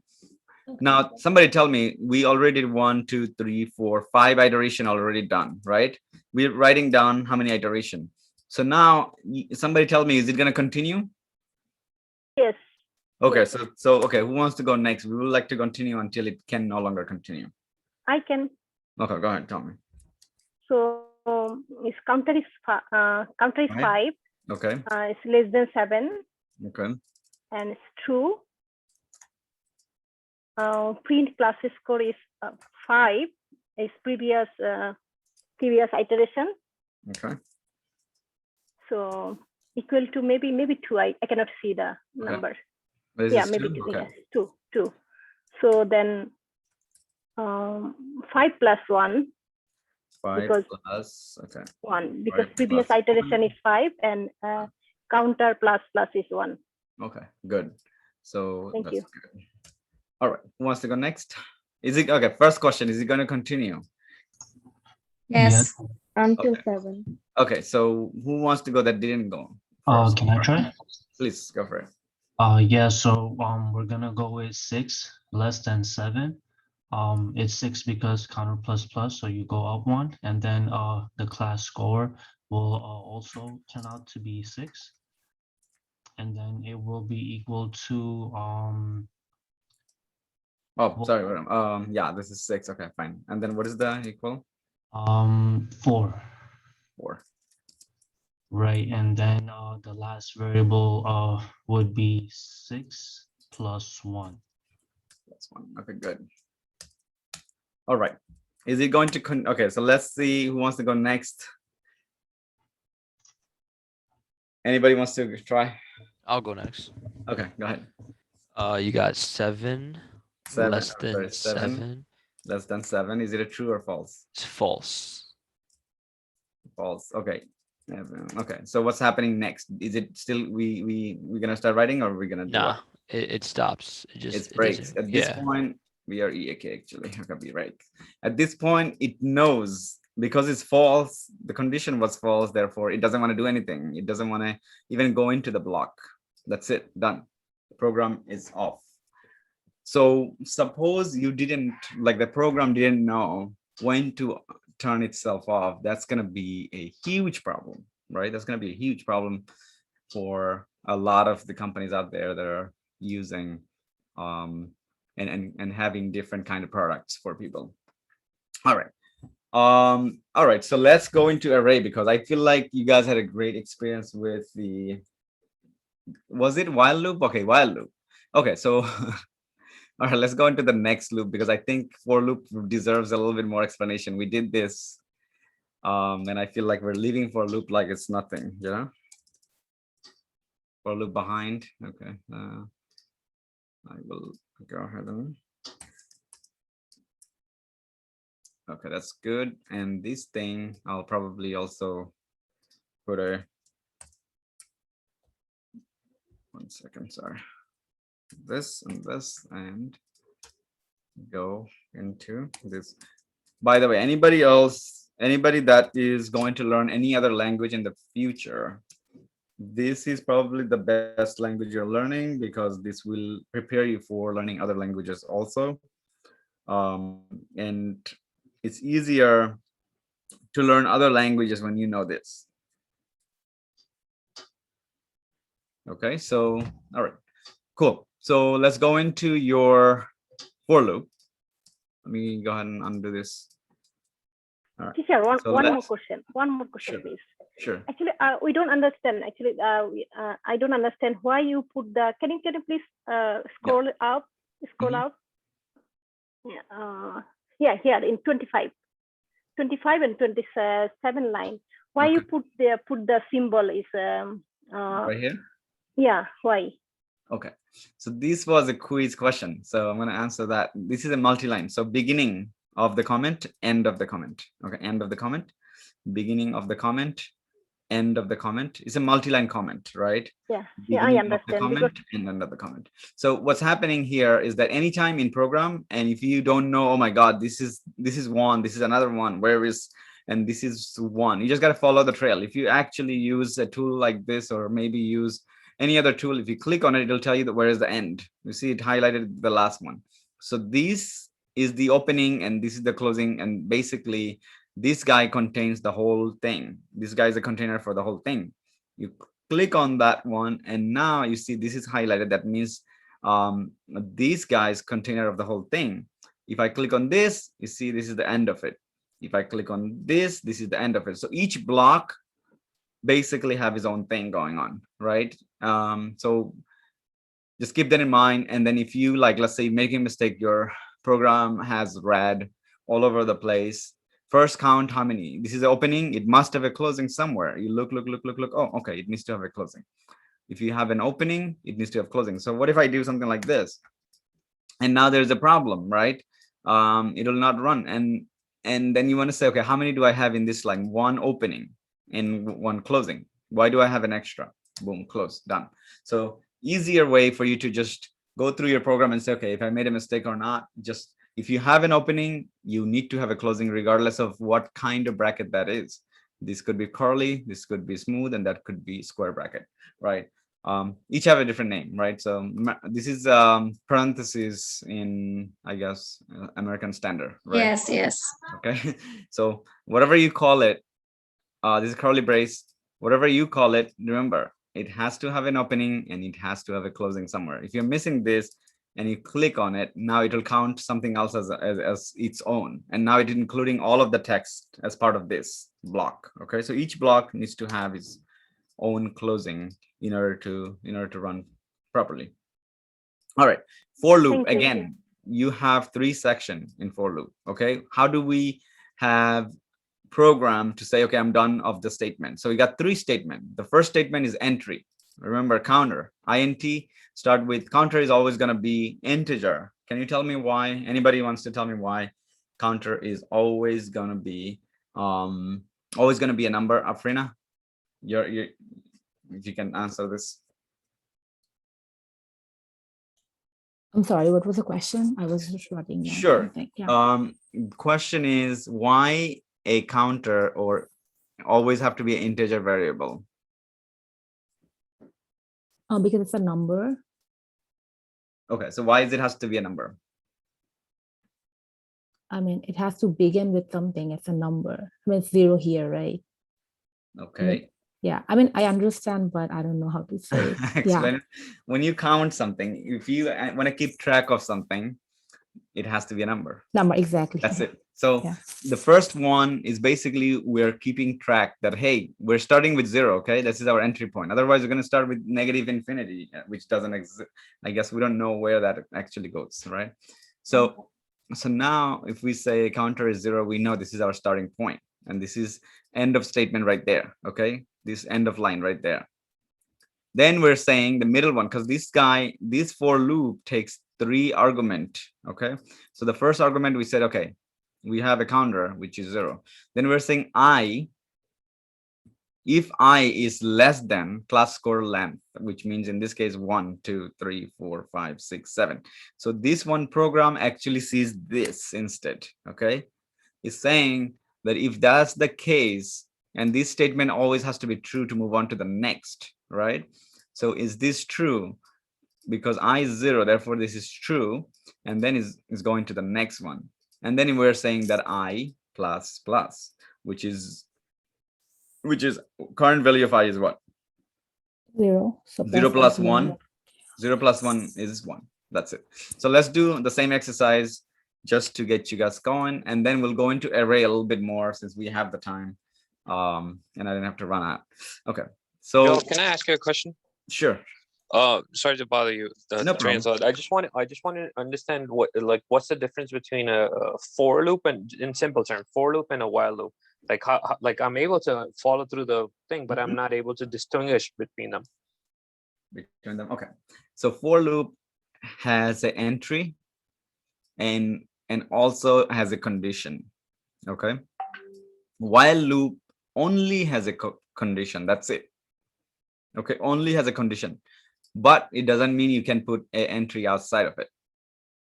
So for the interest of making your code look good or making it efficient or anything like that, if you use for loop, you don't have to define it outside. You can actually do the definition inside for the I. Make any sense? And then obviously this is not a real case. If this was a real case, then you would see more. So let's say, I guess I'll be with the real one. And this is a good question because everybody else probably have the same in mind. So instead of counter, let's say, let's pick a number, right? Okay, let's do some real case. That's probably better, right? Okay. Okay. Okay, let's say you are creating a robot, okay, that will always package of 6. Okay, that will always package of 6. And robot has to know when 6 is done, right? And so the counter can be, and you don't know for fact how many. When you get a tray always have to have 6, but some tray can already have 3, some trays already have 4. So we don't know what the value of tray is, right? But can we, okay, so let me copy this, maybe it's better and then this way, at least you will appreciate the while loop, because while loop is not being appreciated right now because you think, okay, this is the same. Now I'm going to give you a condition that may change your mind, okay? So now, let's say you have a tray. In the tray, no matter what, you have to have 6 bottles of Coke, and that's what you're serving, okay? And you don't know, maybe some trays already have it. 1 bottle, some trays have 4 bottles. We don't know for fact. So we're gonna make that a variable instead, okay? So tray, and basically instead of int tray, if the tray contains something, then we can assume the tray actually is a variable, array, right? Int. So I'm gonna say int, and or it's a string, whatever it is, right? It doesn't really matter. And then I will put a program here, like tray can have a random number, right? So let's say this is not a program, so just let's say 0 to 6. It can be any number, okay, between 0 to 6. right? So it could be at any point of time, and I'm just gonna say, like, for example, random or something. I'm just gonna, this is just to help us understand better. Okay, so this may not run right now. Random. Okay, so it will always pick 0 to 1 random number when you call the word tray. Okay, now you want to make sure tray always have 6, period. So the first time you bring tray, and so it picked some number in here, and you're saying tray dot length, as long as it's less than that. Okay. Okay, so let's say 2 is less than. Okay, so while, okay, so now you have to say tray is as long as less than 6. Okay, because this is what you want. You want 6. If tray is less than 6, then continue to fill up the tray, right? So then you're gonna basically in here, instead of like, okay, this instead of this, I'm just gonna print it out just to make it more understandable. Okay, and then you're saying tray plus plus whatever, right? You don't even probably have to yeah, you don't have to say tray plus plus here, right? Because this is just gonna work by itself. Okay, so let me explain. The first time, let's say it's randomly chose 3. Is tray less than 3? Sorry, less than 6. 3 is less than 6. True. It will execute, right? And then it will put one at a time, right? 1. Then it will run again into the same tray. And then if it's 3, then this time it's going to be 4. Oh, actually, yeah, tray plus plus. It has to be. Sorry, I am plus plus because it will not even go into these lines if the tray has more, more than 6 or equal to 6. Okay, any understanding of this? That now this code compared to this is kind of like, look how much you're doing, right? But again, the example that I have here, because we're not dealing with large amount of data, we're not able to basically distinguish the difference. But again, in this case, because we're dealing with the unknown, okay, we can do it this way, and we're gonna be fine. Because do you know what's the value of tray? No, because it's gonna be a random number. What if it's random 1 to 6,000, right?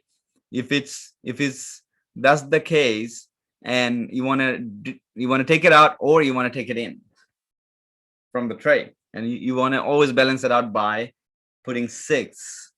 Now we are having a real challenge, right? And now this becomes irrelevant. We can't really use this, but we have to use while at this point. And while becomes more efficient. Yes, we can force it to use this by doing some other programming. We can probably change the values of these things to make it work, but this will be more efficient, right? Again, remember, you can use a wrench to put your nails all the way down, or you can use a hammer. So in this case, if you have a situation like this, this is your hammer, and this is going to be a wrench if you want to use in the same situation. And it'll leave a mark, okay? Because your code is going to be inefficient. Your coworker is going to look at the code and say, hey, why? Doesn't make sense to me. All right. Any question? This probably, I don't know if it confused some of you guys. Let me just clarify that. This is Oh, no, so go ahead. I will ask later. Thank you. So this is what I wrote down in my notes, and correct me if I'm wrong. So for loop, it's like specific times of loop to go through that number, correct? And the while loop has like to go to the same thing, but with the specific conditions. Okay. Am I right a little bit? It's okay. So basically, while loop, it executes the block as long as a specified condition is true. As long as this is true. I mean, I'm just giving you a programmatic answer. I'm giving you a definition here, right? As long as this is true, it will continue to, give you or continue to run. For loop, it has an entry and exit, and it has a breakpoint, and it will run as long as the breakpoint is true. And then lastly, you have yourself a for each loop. It will run as long as this much. So 1, 2, 3, 4, 5, 6, 7. It'll run 7 times.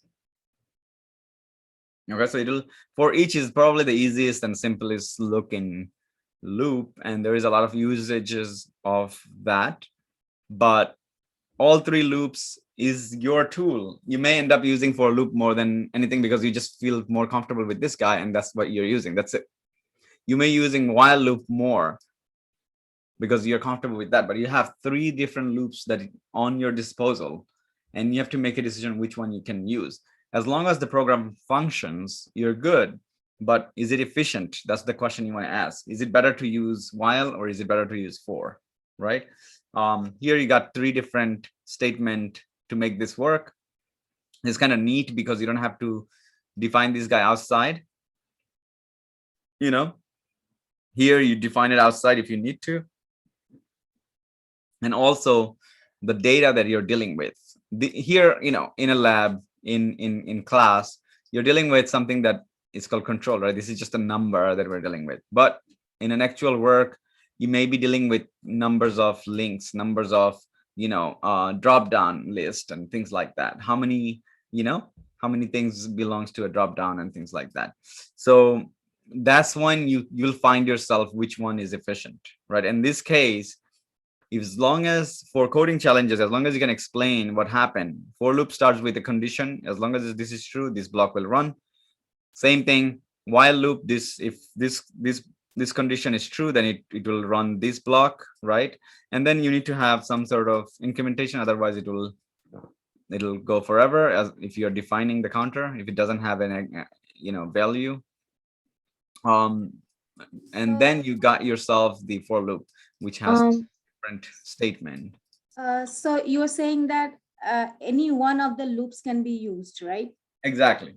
It's like, okay, so you got a wrench, you got a hammer, and you got yourself a screwdriver.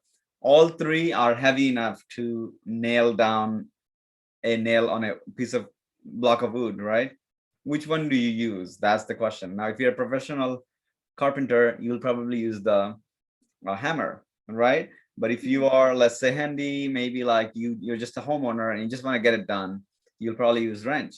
And if you are somebody who maybe like, oh, I'm just in a rush, I just need something, and you saw that a screwdriver, which is more closer to your hand than a hammer and a wrench, and you're using the screwdriver to nail it down.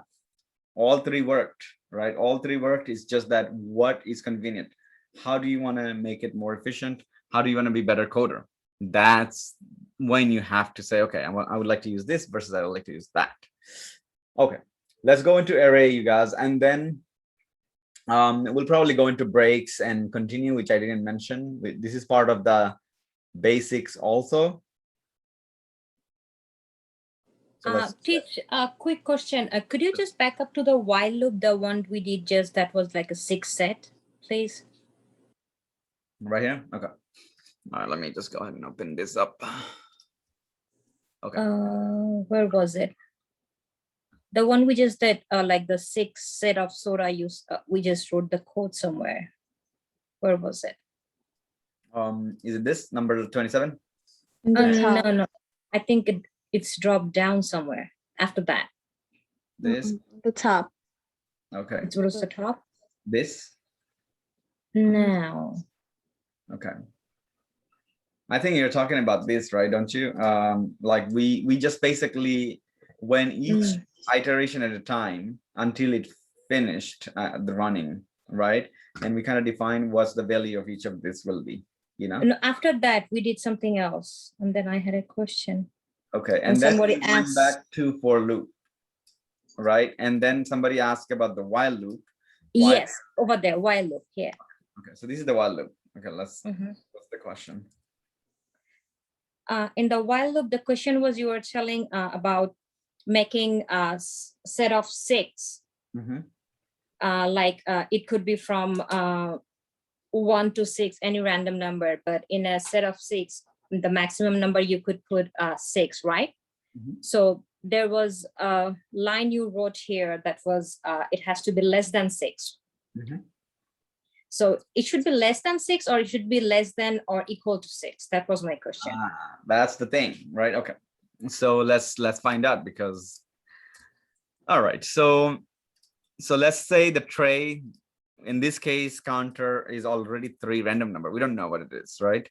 So if it's already 3, and we are saying it has to be less than 6, so therefore this is going to be true. So it's going to go and run. The first time this becomes 3, and plus plus, that's 4, that's 1. We just added 1, so 1. Okay, and then now this becomes 4 at this point, and then still true, and this becomes 4 plus 1, and then this becomes 5, and then 5, and now plus 1, and then lastly 6. 5. Okay, so 5 is less than 6, and then the 6 is less than 6, right? A 6 is not less than 6. 6 is equal to 6. Exactly. So now, if you already had 3 to begin with, and you only have 2 iteration, therefore you got 5, you're missing 1 if you want to have 6 total. So in this case, you have to put equal. You're right. So we found out that was my question. Yeah. Okay, got it. Thank you. Depends what you want to do at the end. But what is the number that you're looking for? So this step clarify that. Let me put it back to normal because I'm going to share this code with you guys. Okay. All right. So anybody that is here today and don't think they understood what is while, for, and also for each loop? You think you guys will have the right understanding? Because I'm going to move on to the next chapter, which is the next 10-15 minutes, because we have I think like 18 minutes left. So the next thing what I will do is go more into array, in a different kind of array, and then we'll probably use the loop to do something with them. Okay, is that fine? Okay. All right, so let's go into array. I'm not going to touch break and continue. That is for another day. And let me just open a new one.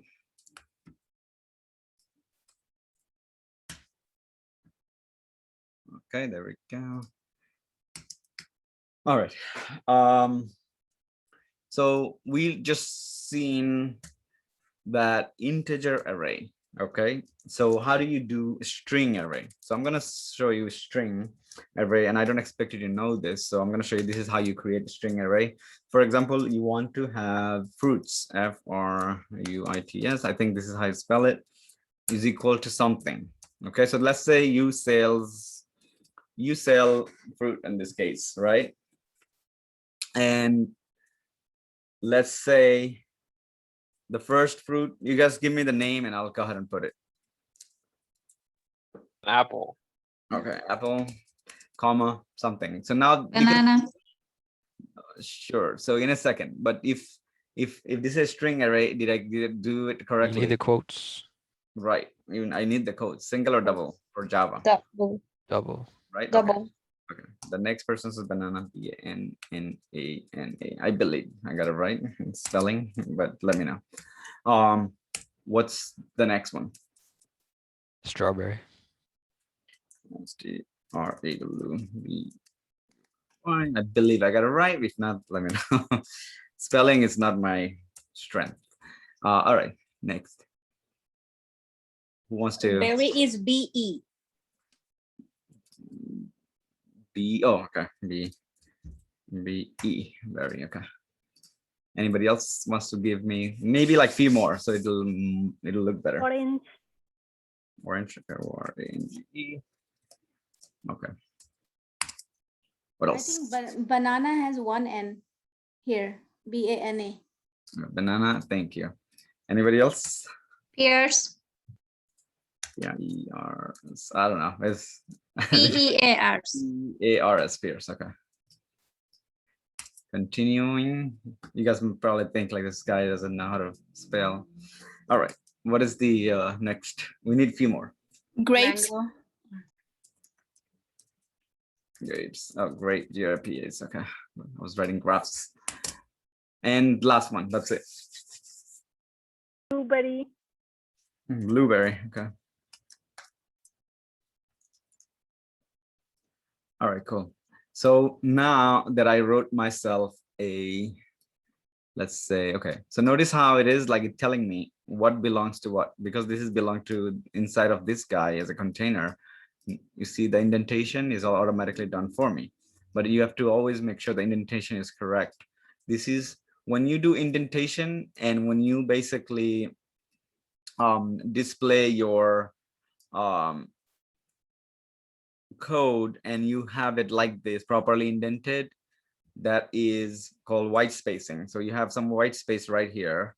Anybody want to tell me why do we do white spacing in Java code? Not in other language. Python has a different story. I'm not even going to go into that. But in Java, when you have white space, something like this, you see, why do we do this? Because the program runs even if you don't have white space. If I don't do that, it still run because it knows the container starts here and it ends here.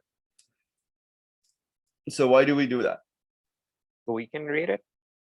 So you and your coworkers can read it.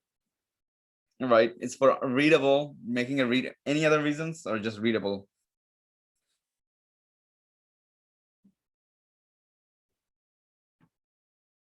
Any other reasons?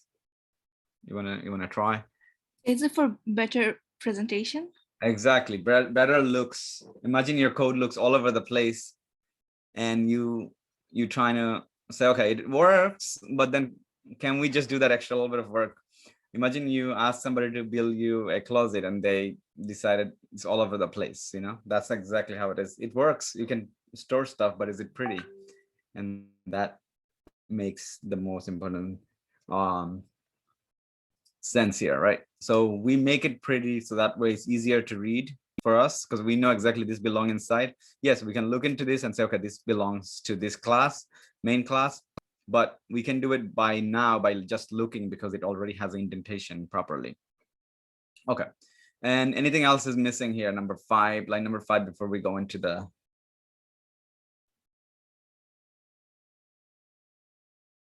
anything. Okay, Did you put semicolon in the end? Okay, there you go. That's it. This cost me a lot of time, so I'm taking revenge. Yeah, semicolons, you'll quickly figure out you missed a semicolon, and now you spend a couple hours reading what's going on. What am I? Usually it tells you at the end, like, okay, you missed somewhere something, like semicolon. But if you didn't read your output, then you were in it for a very long learning, basically costly learning. Okay, so now another silly question. How are you spacing this? Are you pressing tab? Where? Here? Yeah, just in the white spacing. Are you like the white spacing will be done for you through the IDE. In this case, this website is doing it because it knows that we're writing code. So if you write it in Notepad, right, and I'll show you how to write Java program in Notepad and be able to run it, and no problem.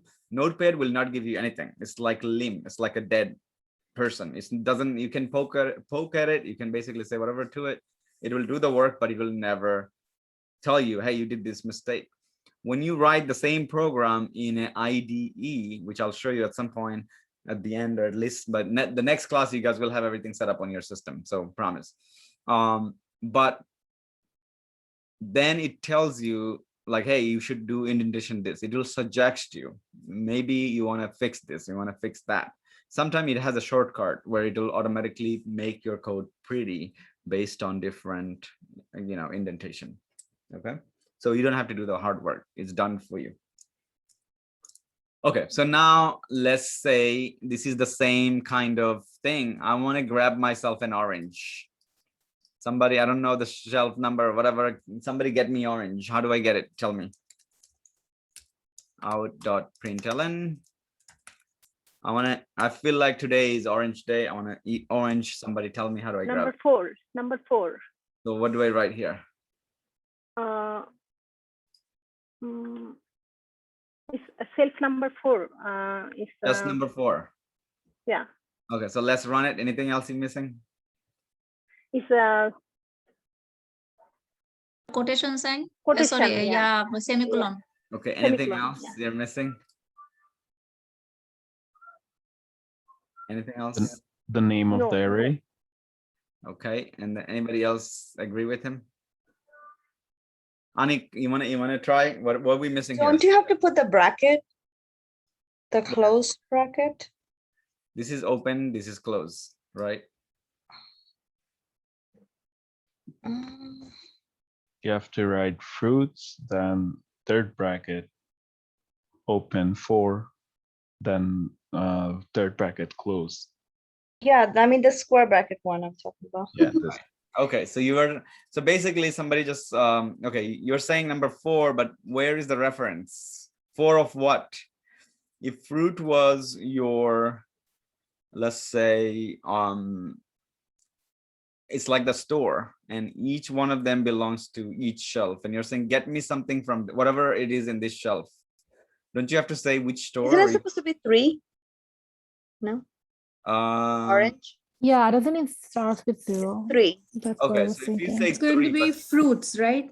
Fruits. Okay. So okay, let's establish something before putting the 3. This is index value, fine. But I'm saying is, and few people already addressed this, but I'm just gonna make it clear, is that if you're gonna say I want banana, I want orange, I want apple, right? And let's say the name of the store is fruits, and I say I want orange, where are you going to go get it from? Fruits. Fruits. So then you want to mention fruits. That's the name of your array that contains, that's the container, right? Now in that container there are different compartments, and they're from bottom to up, and the bottom one is 0. And the way you define which one The you third want, bracket. Okay. Yeah. third one, that's it. Yeah. Okay, let's run it real quick and just Yep. get it. So you've got yourself orange. Okay, that's good. There are a few things that you can also do with that, right? Because this is a string. What can we do in a string in Java, right? We can make it uppercase, we can make lowercase, we can actually delete some of these and say, okay, we only want OR, the first 2 digits, and that's it, and things like that. We can do that programmatically right here. Okay, but we'll go into that. So The question, it's 3 because it starts with 0, right? Like the apple is 0, 1, 2, and 3. Am I right? Apple is okay. Yeah, Yeah, 0, 1, index 2, value 3. always starts from 0. Yeah. Okay. The way you access an array is index value. Okay, let's make a fun program. Okay. Every time somebody wants orange, you want to provide them with the utility they need in order to create oranges. The list of things that you want to give them for oranges. So you'll give me the list and we'll create a recipe. So somebody will pick orange. If somebody picks orange, then only then they will get a list of things, right? And then if somebody picks apple and things like that. Okay, so now let's create a program. Okay, if remember, if else anybody forgot about this control flow, we're going to do control flow, and we're going to use the fruit as an array. So control flow. So we're going to say if fruits dot, okay, fruits. First, we have to do for loop. Okay, this is going to be a pretty big program. I'm sorry, but we will do where in this case, which loop do you want to use in the first place? While. Okay. And this is a string. Do you think I can still use while loop, and why not? I don't have any idea. Okay, it's a string, but when you count them, you still get a number back. Therefore, you are able to use them. Exactly. So, okay, while has a single condition, remember, and then it will run this code. And so just remember where is this code is. Okay, so that way end and start. So now we're saying while, okay, while we're saying okay, fruits dot length, fruits dot, okay, so we still need an iteration actually. So let's do, remember, int I instead of counter. This time we can use I 0. So we're going to start with 0. We're going to say if I is less than fruits, and then if I want to get how many things are in here, dot length, right? If I say I is equal to fruits dot length, and if that is true, then I want to run the following. I want to say now if please don't kill me. Isn't this gonna be the array? Or fruits is an array? No. The loop we are gonna use. Are we gonna use the array? We're using the array right now. This is an array, right? First, we applied a method to array to say, okay, give me the give me a number, how many things within an array, which is this. We're saying I is 0. So if 0 and that's a 10 item, so 0 is less than 10 is true. Yeah, somebody else said while loop. That was I was thinking, like a while loop's not gonna work here. While loop will work, for loop will also work. So we're saying while I is less than 10. If we have 10 fruits here, right? Then it will execute this. I can use for loop if you guys want. Let's do for loop and then, okay, let's go from the beginning because all 3 loops can be. My head hurts, but which one will be more effective? Give me a concrete answer. Yeah, which is the hammer? All right, I think for loop is probably more better here, cleaner. So you don't. Thank you. Okay, so for loop. Okay, let's go with for loop. While loop is a lot less likely be clean. So we'll do for loop for now, and then we will do while and other loops too. Let me just turn off the heater in my room. It's burning me. A second. All right. So somebody get me started for loop. You got 3 statements. Go ahead and start. Okay, things that are inside here will run, but give me a starting. Integer. Int I is equal to 0. That's your entry point. Okay, what is your condition? I is how what? How many fruits are here? 1, 2, 3, 4, 5, You don't 6, put the number. 7. 7. So I is less than 7. So instead of doing 7 counting yourself, why don't we let the program count? Because what if Fruit. later somebody Fruits length. Fruits, yeah. Yeah, because Fruit length, I think. Yeah. So if you the reason why you don't put static, when you put 7, right? You know for a fact that's 7, that's fine. But then all of a sudden they decided not to sell Apple because it's not the season. Okay, yeah. So Then your program will break, right? But if you put fruit length, it will always work. That is called dynamic, being able to programmatically find out what is the real number. Okay, and then the next statement is iteration per plus. Yeah, that means incrementation. Add 1 every time. Okay. Now what I will say, and I'm going to use if with a condition. If, let's say, fruits, and I'm going to say I in it. Okay, I. Okay, I can also probably use case statement here, but I'll use case later. But if fruits and I, which is going to give me what? The first iteration. Yes. 0. That's Apple. That means Apple, right? Okay. If that, and how do we compare things? Remember the other day we said comparison is equal or double equal or something like that. What it is that double equal. I mean, 1 2 equal. equals. 2 equal. Assignment 2 is equals. So the first one, if I say this, okay, if I say Apple, okay, what's gonna happen? Is it gonna be true or false? It's true. It's true. It's true. Anybody disagree? There's a trick.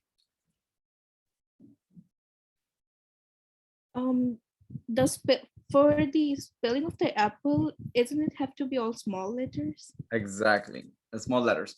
What we can do is that if we don't know, if we cannot predict if it's going to be small or large letter, we can programmatically make that lowercase. Okay, so it will always work just like what we did right here. Okay, so now fruits, and if this is the case, we want to do something. Okay, so if this is the case, we're gonna tell them a recipe that will have them and sorry guys, if we take extra 10 minutes, just bear with me because we just got to finish this program.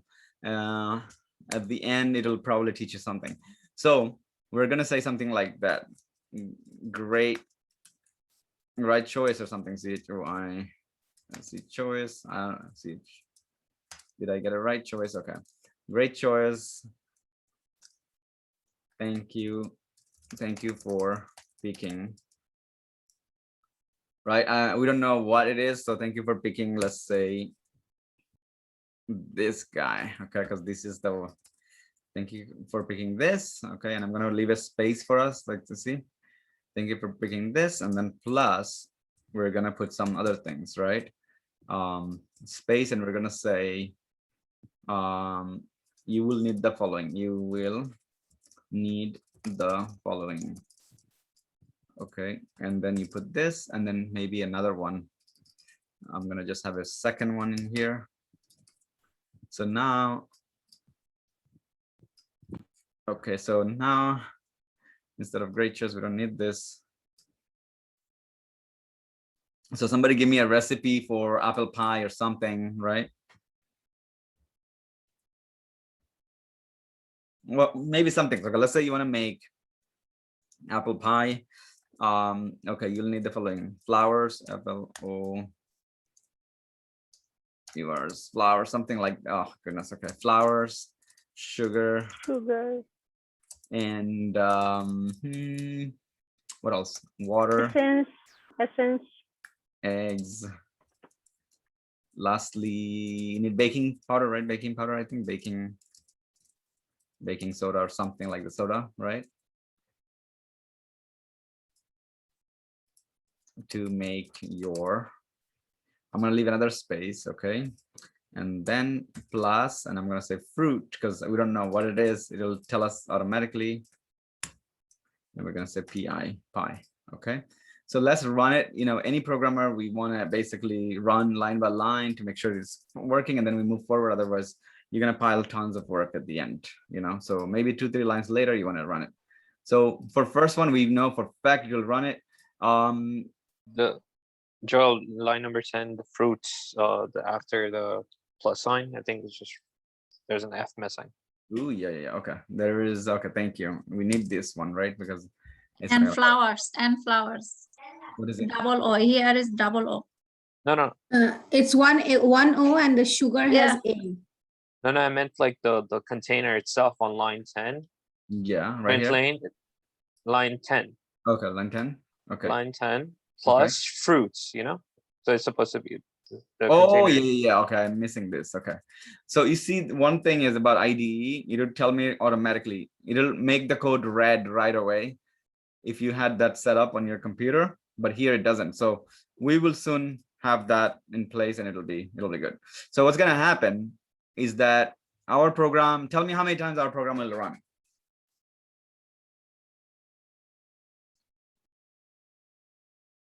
Will it only run for Apple, or will it run it for many other things, right? So let's run it. It will run for every fruit, but only print out the apples because the if statement. Got it. You see, so what it did is like it knows that you picked apple, right? And you see how it put it nicely, apple pie, make your apple pie, but we only put fruit. So now similar to that, okay, so what I'm going to do is I'm going to have other. So instead of, I'm going to say, I'll see if I'm going to just save you guys some time. Okay, so I'm going to copy paste a lot here, and then we will add all of them just like this. Okay, it's going to be a crazy one. It's going to be a crazy one. Okay, so apple, the next one is banana, and then with banana you want to make shake. So fruit, great choice for choosing. Great choice for, thank you for picking banana. Then you need only a okay, so this is going to be shake. That's HAKE. Banana needs milk, and a grinder. I don't know. Blender, right? Blender with a space. That's it. Blender to make you a shake. Okay, that's good. Then we got the next one, strawberry. And let's say strawberry, you want to make cheesecake, probably better.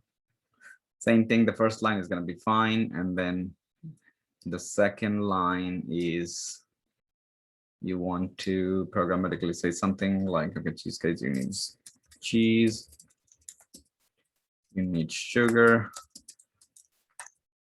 you need flour, maybe. Flour, right? I'm just gonna keep it short, okay? To make cheesecake. Okay, so that's that. strawberry cheesecake or something. Okay, that's good. Perfect. Okay, so now I'm only gonna keep it 3 or 4 because it's getting too much, right? So we all understand where we going with this. So let's just keep it short. Maybe the first 4 or 5 just to make our life easy. I want to keep it until orange because this is getting, the program is getting too big, right? Oh, orange. Where did my orange go? Okay, so until orange. So we go into the orange real quick. And we want to make juice, orange juice. Okay. Only blender, right? Blender to make your orange juice. Okay. All right, so that's good. Now, do we really need all of them to say great choice and this and that, right? We may not need it. There is line number 20, mistakenly he's here, apple is, instead of apple, is orange. Oh, okay. Yep. Thank you. Right here. Okay, I think we did that, but this is something else. This is extra. No? Okay, yeah. This is, I think we get rid of that one. Sugar. Okay, yeah, I got rid of this one and we got rid of this. Okay, good. Orange. Now, what happens if you don't really have any other choice? You know, what happens? Listen, none of them are orange. There is one which is let's say it's another fruit, but let's say it's like mixed fruit, like everything, or mixed or whatever, or not a fruit. It's not a fruit. It's a fruits bucket. Or let's say this is like something like not a fruit, for example, right? It's not a fruit. Or let's say this is just like garbage, whatever, like, or container itself, whatever. So give it a name, something, I can't think of it. Something around the fruit, right? Like a basket. Okay. So imagine somebody goes and instead of getting fruits and they get a basket and then they get an instruction on how to make juice with it, you know, it's probably not a good idea. So if it's not a fruit, right? If it's not a fruit, we want to do something else. So I'm just gonna say you missed a comma on line 5 before basket. Okay, let me see line number 5 where before basket. Good, thank you. The basket has A, not U. Okay. Oh, where is it? B. Let's get, okay. Okay, so let's see. It's BASKET. BASKET, okay. Not thinking straight. All right, so here's the deal. What do you want to say to the person who just booked a basket? Okay, you only got a basket. So there is no recipe for me to offer you.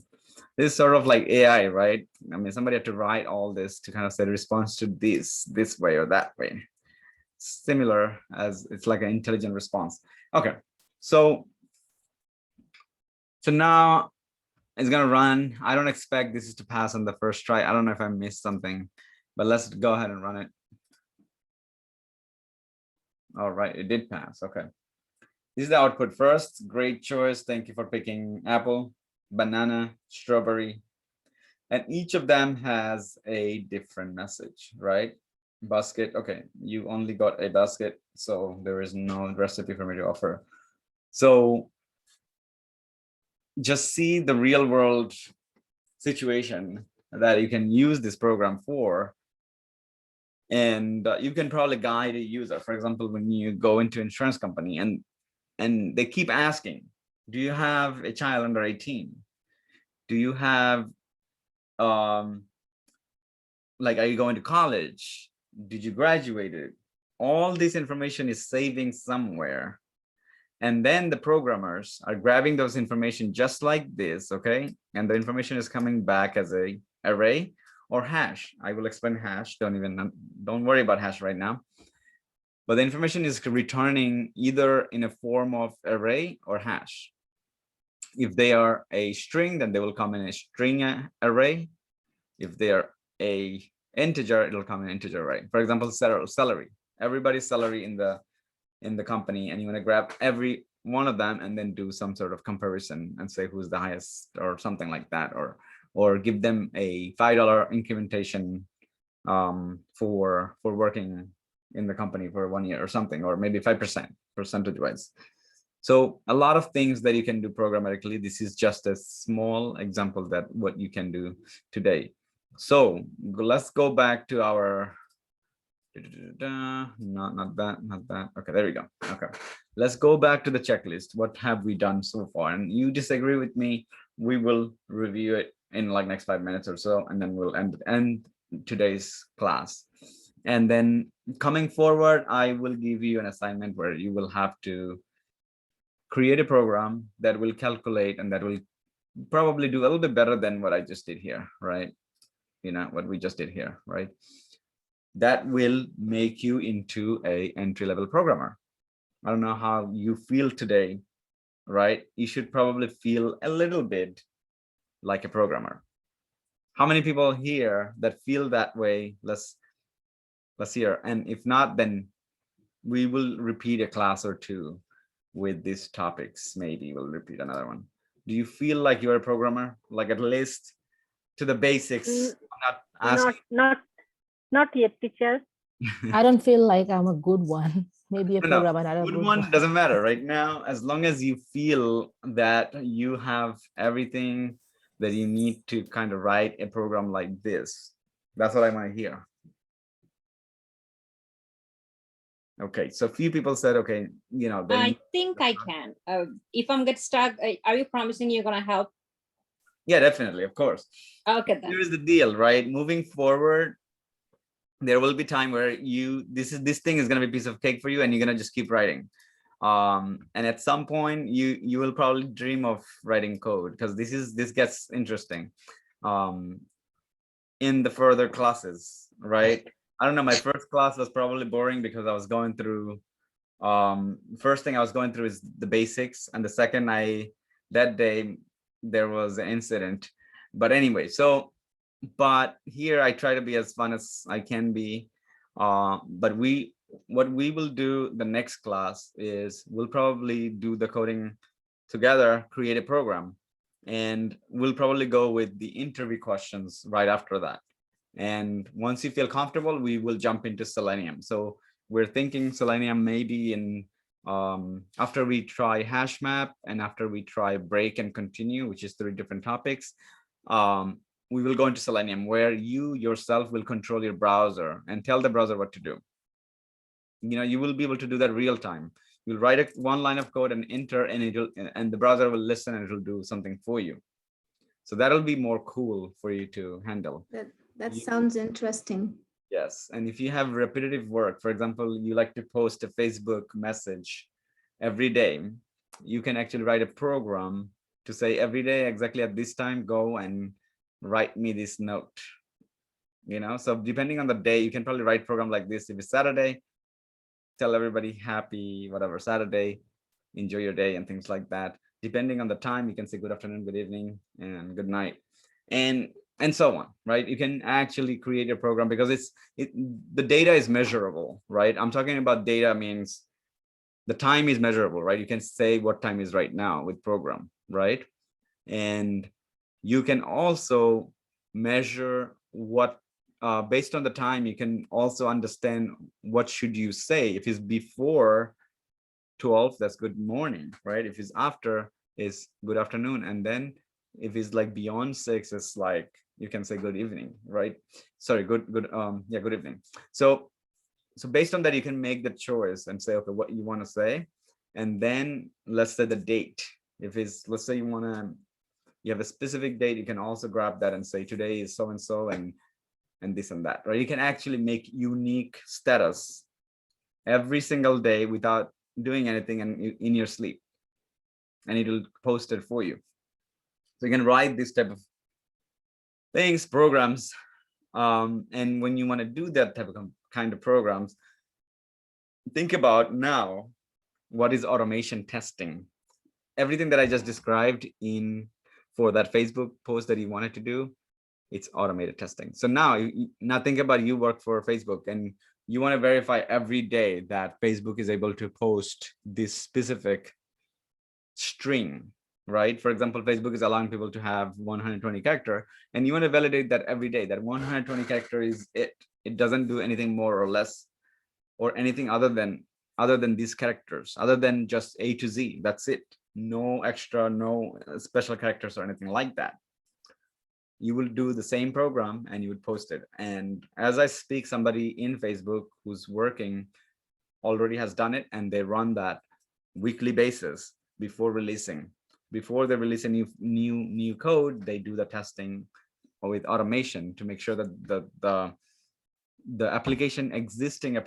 existing features and functionality did not break. And as an automation tester, that will be your responsibility, where you want to make sure that existing feature and functionality did not break. Automation do not catches issues right away. We're creating these checks. We're creating these checks for the future. So whenever there is a break, whenever there is an issue, the automation will come back and say, hey, I was asked to look for that and I didn't find it. So for example, your automation to post a Facebook status 120 character, and now you tried 121 and it let you, your automation is going to come back and say, hey, I didn't expect to be able to post 121. It was supposed to be 120. Immediately you look at the error message, you read it, you then notify your team and say, hey, this is what's happening, let me investigate. You go into the application, you check, and it's indeed 121. And then you reach out to the developer and say, hey, what's going on? How we are allowing more than 120 character. At this point, doesn't matter one character or two character. As long as it's more than 120, we have a problem. Okay, we have a problem at that point, and then you create a bug. You work with the rest of your team that they fix it, and that is a hot mess, right? Because the Facebook is being used by millions, billions of people. So everybody's gonna experience that if that goes live, and you take that seriously, and you get that bug fixed, you retest it, and only then that will be pushed to production. Facebook does monthly releases, so you will have plenty of time for you to do the testing. Okay, so that is a real world case. That is a real world situation that I just described, if it makes sense at all to you guys. All right, so moving forward, obviously there are 3 more topics that I have left for Java basics. We will go into advanced to the extent. We're not going to go to the advanced. We're going to explain the mechanism of these mechanism of Java, like how Java works in the first place. Why did even this println has a meaning? What is the code behind this? Somebody had to write this code, right? And it does it for us. This is a method. When I say method, it's a function. Somebody already wrote a code and they gave a name. The name is println, and it belongs to system, right? And we are able to call it. So now it means it's going to print. So these println may have half a page of code or single page, entire page of code. But for us, we just know how to use this and we are using it. So in Java or any language, when you write your function, when you write your program, you will need to know what methods that you can use to do certain things instead of writing everything from scratch. We don't do everything from scratch. Otherwise, your program, you're basically going into the ones and zeros because that's from scratch. These gets translated into ones and zeros at some point. That's called machine language, right? So ones and zeros gets translated by who? JVM. Therefore, Java is a platform independent language, right? Because now, no matter what, JVM can convert it into, machine readable, right? Any of the machine. It can be Linux, it could be Unix, it could be Mac, Windows, doesn't matter. It gets converted. Therefore, Java can work on any system. Okay. These are the 2 interview questions. I just spit it out. Any questions? I'm going to give you guys 5 minutes and then we'll end the day. Watch this video back all over again. It'll probably help you. And the homework, just wait for it, is going to be a program just like this. I'm going to ask you guys to build for me. that you can use most of the items in this checklist. We just covered these two. Okay, so I'm gonna fill that out. Okay, so I'm gonna make sure that we did this and Yeah, I need a suggestion from you. yes. Yeah, actually, I'm not an expert about the IT. I don't have any experience. So if I'm stuck, then last time I stuck a lot of time and I cannot go ahead. In this situation, how can I get help from you guys? Okay, there's two things, right? As a programmer, you have to learn to use Google, right? Number one, because nobody knows everything, and that's for sure, right? And so I'm going to suggest one website that is used by programmers. I've seen developers that I worked with, they use this just for reference, meaning, okay, what do I need to do for this situation and things like that. Just like a notebook, right? You know, if you're a doctor and you think I'll just, everything is in my mind and you're not doing your research, this person, for example, has this kind of trauma and this kind of, let's say, this specific kind of tumor. And then you're saying, okay, I'm going to make a guess and go for it. No, you're going to go and do some research. Okay, this, you know what, this is something that I learned in medical field, but I don't really remember. Let me go into the books, you know, and that's exactly what we will have to do. I don't expect you to memorize everything and know everything. So there is a website called W3, okay, school. And this is a website that is being used by real-time, you know, real world developers for reference. This is a good website for reference purpose, and they have a lot of example and a lot of language that you can do, SQL and everything. So I would recommend everybody here, any topics that we touch, you can probably come here, click on Learn Java, okay, and now we got a control flow right here, if else, there we go. And now you can kind of get a little bit more breakdown than what we did, right? And topic by topic is here for you to kind of just go. So anything like array, and you click on this array and it gives you how do you create array. So in this case, they created cars, right? This is how you create it and why, and all the explanation, comma, and everything. Then you have yourself if and else, right? Whatever we did, you see condition and you got block of code and you see this has to be true. And in order to print it, you can actually try it here. The program that you write, you can actually try it here by clicking on it. They have their own code editor. So W3 School is the go-to if you get blocked, if you get stuck, just read it, make yourself more, you know, knowledgeable in this program, in this language, and you'll be fine. And yeah, if we do the homework, and I'm sending you this whole huge piece of homework, I would like people to spend daily couple hours instead of spending one day sitting down and they can figure things out and they're panicking. Okay, so incremental development is the way to go when you learn programming. And I will tell you again, programming is not something that I can pour into your brain. I cannot just say, okay, here it is, and now you know how to program. If you never wrote some code, if you never give it a shot, if you never tried it yourself, and you understood, you're able to answer questions, you still don't know how to write code. You can't. You understood, you can explain, you can describe, but you don't know how to write code, period. You don't know how it works because you never seen an error code. You never seen that mistake that you made. So the more mistake you made, the better you will be in programming. And if you're not making mistake, that means something has to be wrong, right? Something has to be wrong. That means you're not trying hard enough. You may be just copying and pasting. You may be just looking and following this and not really doing something new, you know, to learn and understand. So use this as a reference for you. Point of reference. You can use also SQL for it. Use this as a point of reference, and you'll be fine. I would say if you feel like you're behind after today's class, just go through them one by one and come down to array. That's what we covered, right? It has so many topics, but we basically combined some of these, and this was basics. And then we go into methods. This will be part of the advanced. We're gonna have to do OOP, we're gonna have to do attribute and classes and objects. So there are some left for us, but at least with these we're able to start automated test. And then we're going to go into OOP and other things while we're doing automated tests.